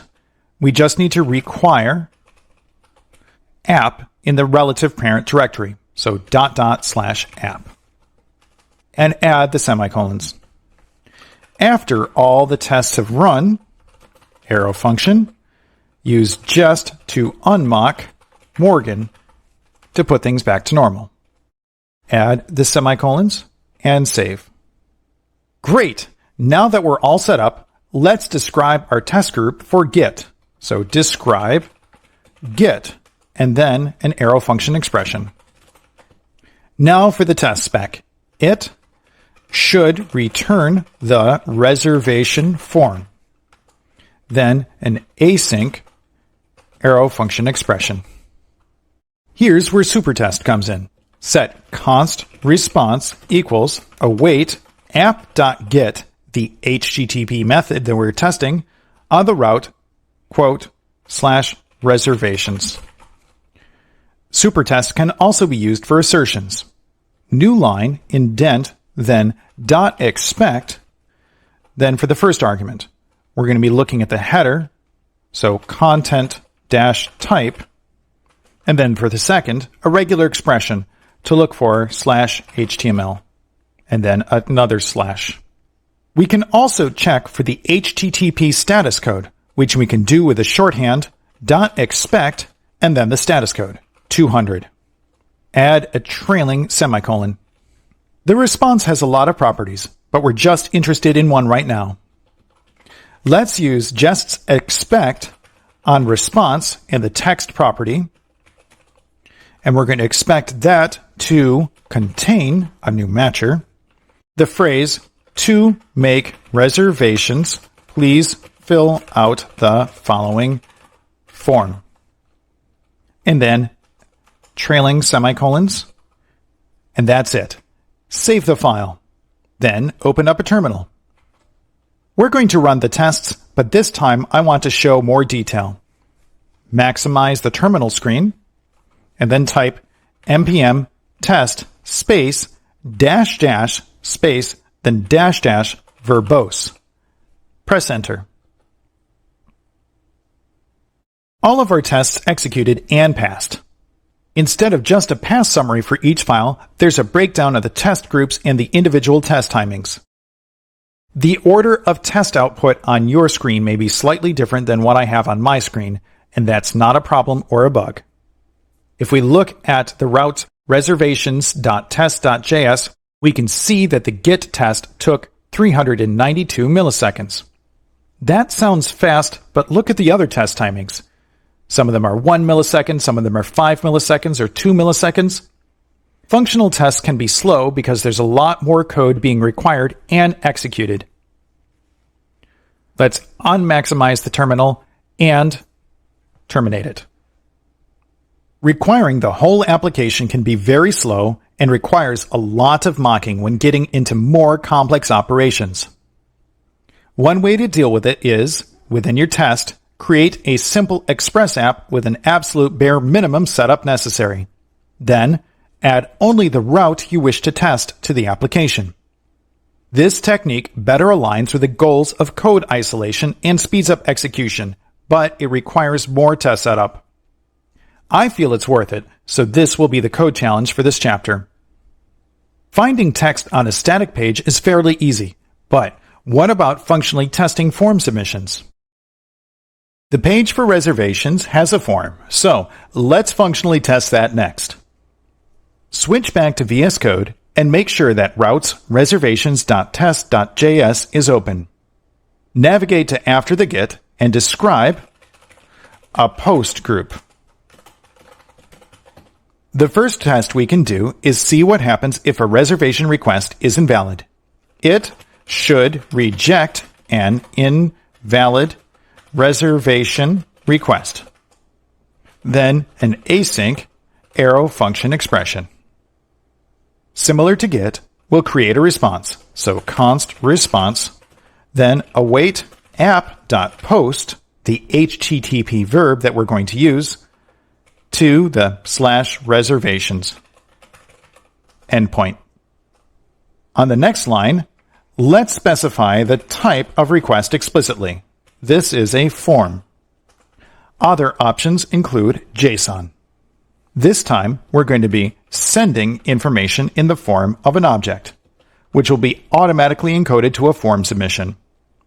We're going to set the date to 2017-06-10, the time to 06:02 a.m., the party, we're going to set this to something invalid, so bananas.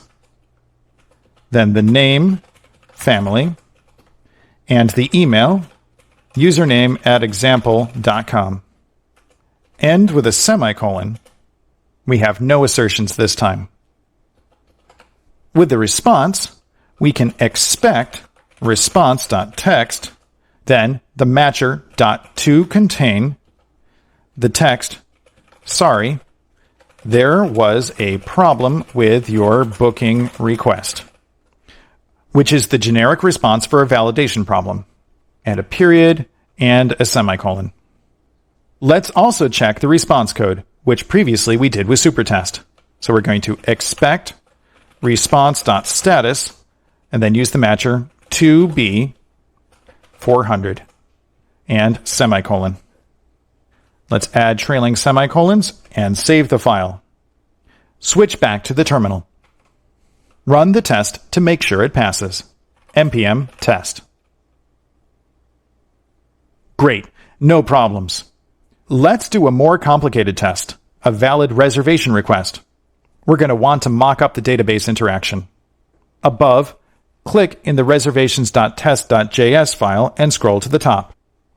Just below mock Morgan, let's create a const mock insert and assign it to a jest function. Then mock resolved value to an array containing a single integer, 1349. This mirrors what Connects would return upon a successful insert, an array containing the inserted ID. Add a trailing semicolon, and the mock insert is complete. Within the before all, let's add a line after the jest mock for Morgan, and we're going to use jest.mock to mock the relative directory to /lib connects. This is relative to the file, not to its inclusion. For the implementation, we'll do an arrow function expression, a second one, then the shorthand for executing and returning an object containing one property, insert, which we'll assign mock insert to, trailing comma, and then a semicolon. Fantastic. Almost there. Scroll down to the bottom. Within the describe group, we're going to make a new test spec. It should accept a valid reservation request with an async anonymous function expression. Set the const response to await app.post to the /reservations endpoint. As before, don't forget to specify the type of form. Let's send an object containing the same values as before, so I'll just copy and paste here, but this time with a party of 4. No trailing semicolon this time because we're going to use supertest to expect that we'll get back a 200 OK response. Semicolon now, and then finally, we expect that the response.text, and then we'll use that .toContain matcher to be the string, thanks, your booking request number 1349, and save the file. Switch back to the terminal, maximize the screen, and then rerun the tests with npm test, and then we're going to do it verbosely this time, so space, dash dash, then space, dash dash, verbose. Press enter. What a relief. Everything is passing. These functional tests are definitely slower than the rest of them, so that could be an area for future optimization. We're going to restore the panel size, destroy the terminal, and close up any open files. Want to parse the HTML properly instead of just searching for text? Check out cheerio.js.org for a server-side implementation of core jQuery without the browser cruft. Speaking of that 100% coverage, should we attempt it? What's the worst that can happen? An often held but mistaken belief is that 100% test coverage means that software is perfect.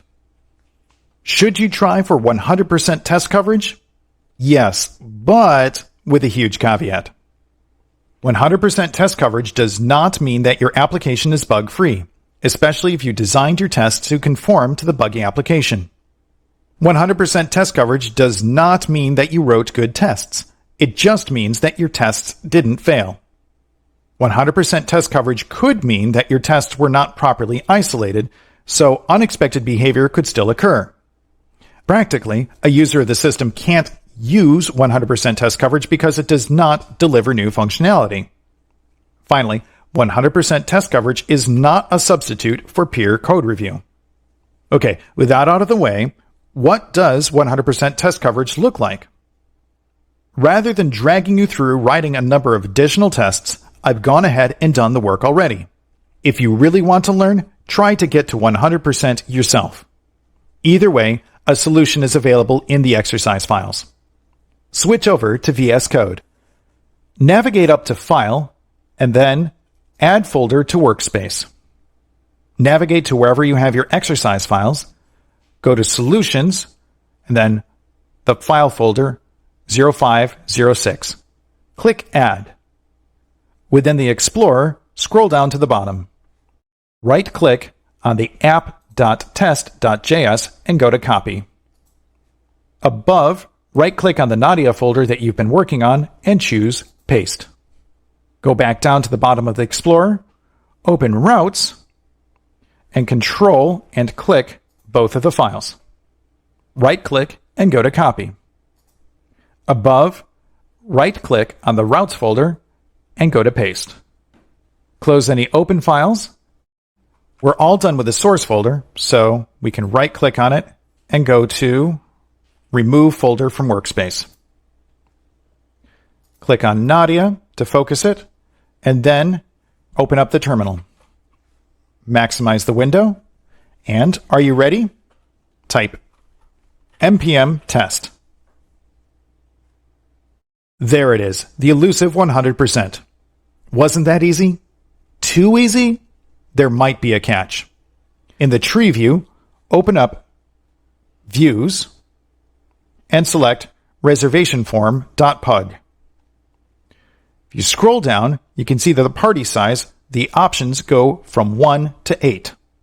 Now, in the Explorer, open Routes and select reservations.test.js. Navigate to the valid reservation request post. Change the party size to 8. And save the file. From the terminal, run the test again. npm test. Well, that's not right. Let's see what's happening. Back in VS Code, let's check the schema. Open up lib schema reservation.js. Navigate down to validate and look at the party size. Ah, that's your problem. The max size is 7. Change it to 8 and save the file. From the terminal, run the test one last time. npm test. Phew, back to 100%. The moral of the story? 100% test coverage does not mean that the application is bug-free. 100% test coverage is a good goal, honestly. With that said, it's not the only goal you should have. Test well, test effectively, and find a balance between delivering functionality and testing. We've got reporting on test coverage now, so how can we automate these reports? Code coverage can be reported automatically with a technique called continuous integration. What's that? Continuous integration is a technique for continually executing tasks on your code. When code is merged into a central repository, like pushing a change to a code versioning repository, automated builds can run and tests be executed. For example, unit tests and coverage reports, linting tasks to check for suspicious code, and functional testing can be run automatically. The results can be used to report problems immediately to a developer, warning about potential issues with their changes. The end result is an improvement in software quality, assuming the feedback is addressed. There are a number of options for open source continuous integration tools that you can host yourself.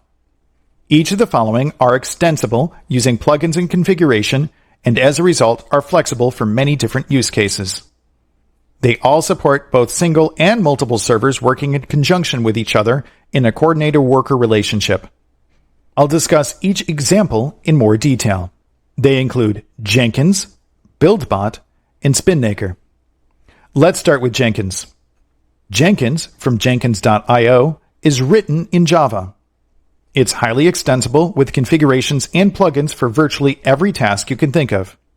It's also the most popular continuous integration tool available. BuildBot, from buildbot.net, is a tool that is written in Python. BuildBot is used by large open-source projects such as Mozilla, WebKit, and the Chromium browser, although at the time of this writing, Chromium is being transitioned to a different tool. Spinnaker, from spinnaker.io, was written in Java by Netflix, and since then extended by Google. Spinnaker is explicitly designed for cloud platforms, including support for Kubernetes, Google Cloud Platform, Amazon Web Services, Microsoft Azure, and Oracle Cloud. If you're not comfortable running your own solution or feel it's better delegated, consider a continuous integration as a service. There's a couple of different ways of getting it. Multiple services now offer both code hosting, continuous integration, and continuous delivery and deployment options. GitHub has Actions, which are available on github.com. GitLab's offering is called CI/CD, available on gitlab.com. Bitbucket pipelines can be found on bitbucket.org. For more specifically focused CI and CD solution, both CircleCI and Travis CI provide robust continuous integration hosted solutions. Each of these commercial options has both free and commercial tiers available, and there are other providers as well. When selecting a continuous integration service, there are a few desirable features to keep in mind. You should try to match the configuration of your production environment as closely as possible, including versions of the stack, such as Node.js, the package manager, and so forth. It should be easy to configure and use, not just by yourself, but by others in the organization. It should scale to your needs of you and your team, so nobody should be waiting an undue amount of time for a task to complete. Finally, it should integrate with your existing workflow without too many radical changes. For example, reporting problems in pull requests immediately surfaces issues to developers. In this chapter, we've covered a lot of topics relating to reporting on your entire codebase. We started with the definition of what code coverage is and why it matters. Then, we measured code coverage using Istanbul built into Jest. We expanded on our code coverage by functionally testing the application with Jest, along with a survey of functional testing tools. We used test doubles in an Express application to remove dependencies on services like the database. We tested form submissions with Supertest, including setting encoding and checking the response. Armed with an idealistic goal, we then explored the fallacies and misconceptions of 100% test coverage. Finally, we took a brief look at some options for code coverage using continuous integration and discussed the desirable features of a service. We may be nearing the conclusion of this course, but one big question remains. Where can we go from here?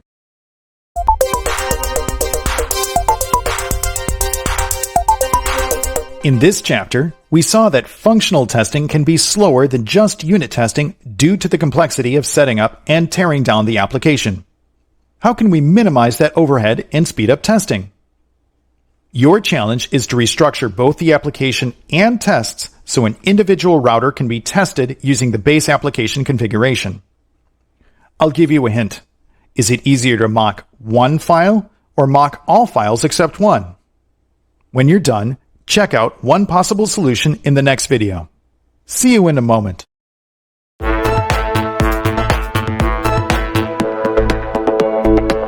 Here's the solution to the challenge about isolating express routes for faster functional tests. If you haven't completed it yet, please take a moment to practice your skills. This solution is going to involve some restructuring, including renaming existing files, updating functional test setups, and creating a separate file.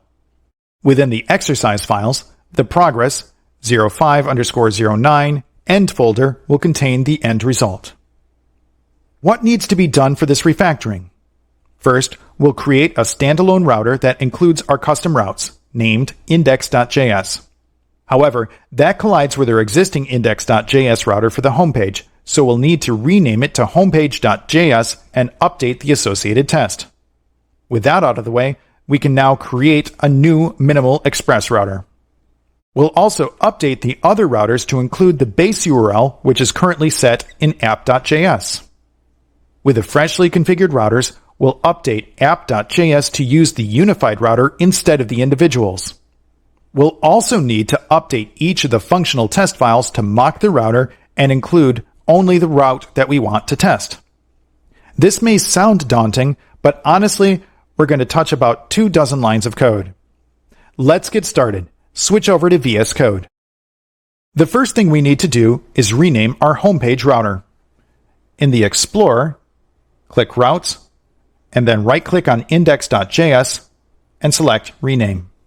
Rename the file to homepage.js.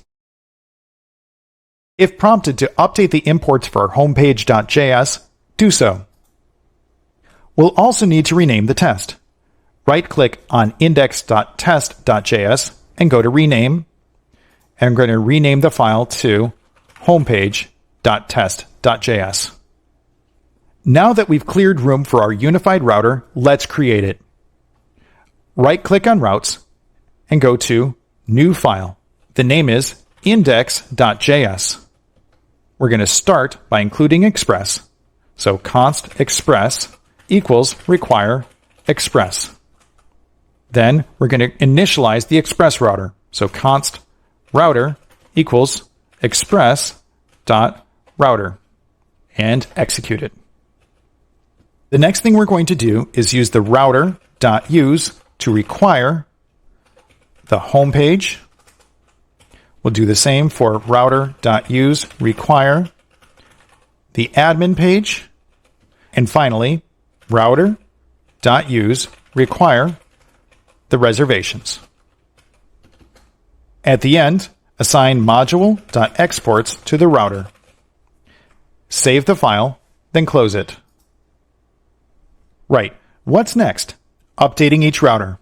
Open up admin.js. Just a quick change here.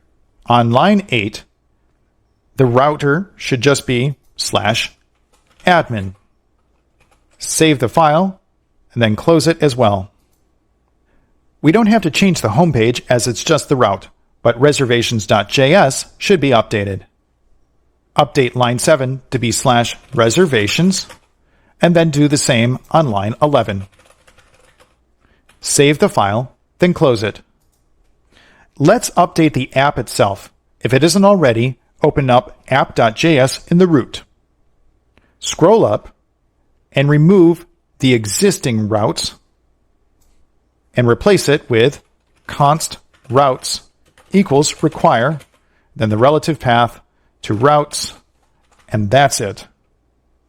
Now we're going to scroll down and we're going to remove these broken routes. And then just after the auth for admin, use the new routes. So app.use routes. Add a trailing semicolon, save the file, and close it. Now that we've updated app.js, we can update its associated test. Open app.test.js. In the before all, add a new line and then use jest.mock on the relative path of routes. And we're going to mock routes with a middleware that does rec, res, and next. And it just does nothing. So just execute next. And a semicolon. In the after all, remember to unmock routes so we don't inadvertently impact other tests. So jest.unmock routes. Add a trailing semicolon and save the file. We're almost done. We just have to update the individual route tests. Let's close this and start with routes admin.test.js.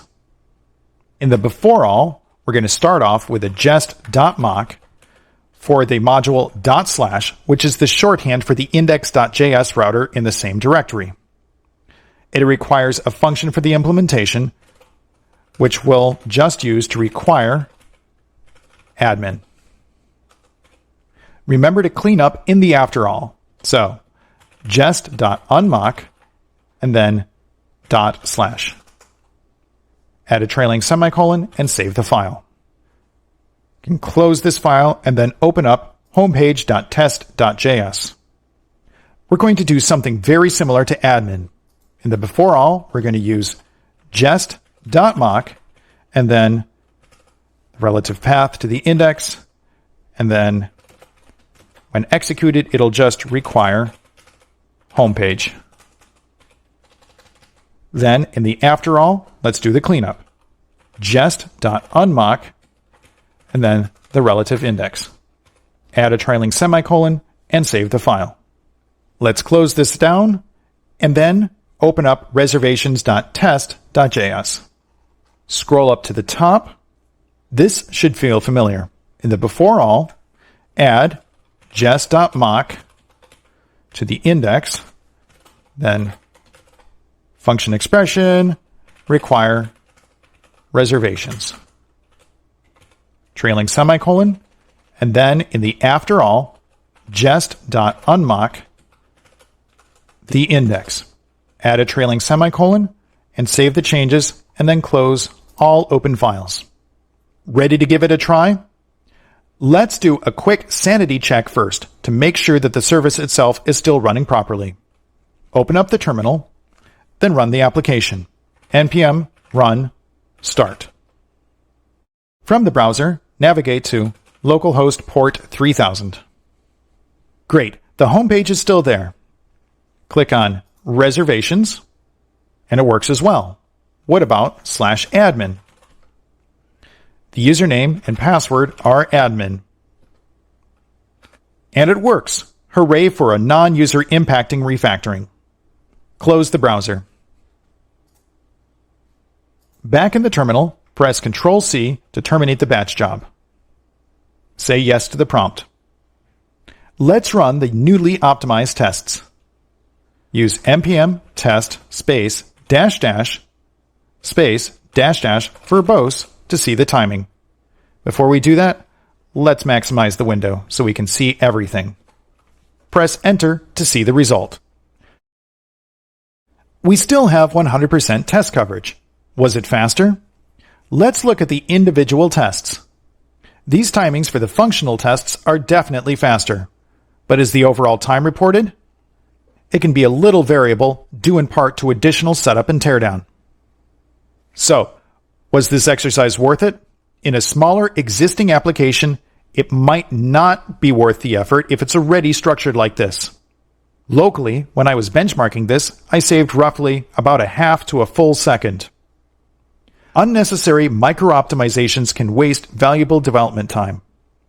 Now, what if this was a much larger or more complex application? Absolutely worth it. It can save minutes or even hours depending on the scale of the application. At the end of the day, I feel it's a best practice to structure applications so they can be tested in isolation, especially if you're building something new. Thanks for following along. These challenges were fun for me to design and implement, and I hope you had fun too. We've been discussing theory and practice of testing and code quality. How does that apply to what you're working on? Let's admit the truth to ourselves. There's no such thing as a perfect codebase. It's okay to say that, because software that we're working on is always changing. Improvement is always an option, and I'd like to give you some ways to make it happen. When improving an existing codebase, start off by setting achievable and reasonable goals. Documenting every single function and updating every package in an afternoon? Not going to happen.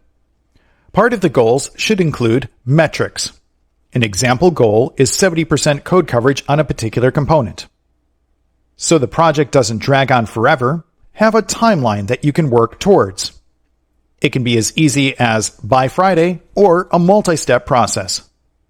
Do some research into how you'd like to improve based on your needs. This might include tooling or different approaches. Finally, write a plan. It doesn't have to be long. It should state what you want to do and how. It'll be good to refer to as you go along. Here's some things to try. Consider focusing on choices that improve code quality. The less arbitrary, the better. It's good to get team buy-in, which means involvement and transparency. That includes collaborating on coding standards, including voting if that helps. Sometimes you won't get everything that you want, but it's better to make a decision that's good for the group's needs. Write brief but accurate documentation because reading a novel is hard. Finally, be open to trying alternative approaches. There's always more than one way to do something. Here's some things to avoid when attempting to improve code quality. First of all, avoid trying to do too much at once because it's disruptive, messy, and annoying. The expression, "Rome wasn't built in a day," comes to mind. Don't fixate on making tools happy because they're arbitrary measurements. Avoid being pedantic, meaning too concerned with literal accuracy and formality. I know that particular point is ironic coming from a course like this, but do try. Do not demand compliance to a set of rules and instead find ways to work together. If people don't want to work together, no code quality guidelines are going to help. Finally, avoid the not invented here attitude. You won't learn anything by staying in an insular bubble. Are you starting a new project from scratch? Establish positive code quality guidelines from the start. That can include a README that describes expectations. Figure out what your preferred tool set is and document it. When starting a project, only include the utilities you need. It's always easy to add a module, and it's hard to remove one. This means avoiding excessive boilerplates that try to solve every problem. Boilerplates can be good, but they're not a panacea that cures all ills. Above all, make it easy for a developer working on the project to be successful. To quote Steve Krug, "Don't make me think." Of course, code quality is a good thing and something to strive for. Don't forget to make great software while you're at it. A perfect codebase that nobody uses is less important than an imperfect one many people use. Is there anything else you can do to learn more about testing and code quality?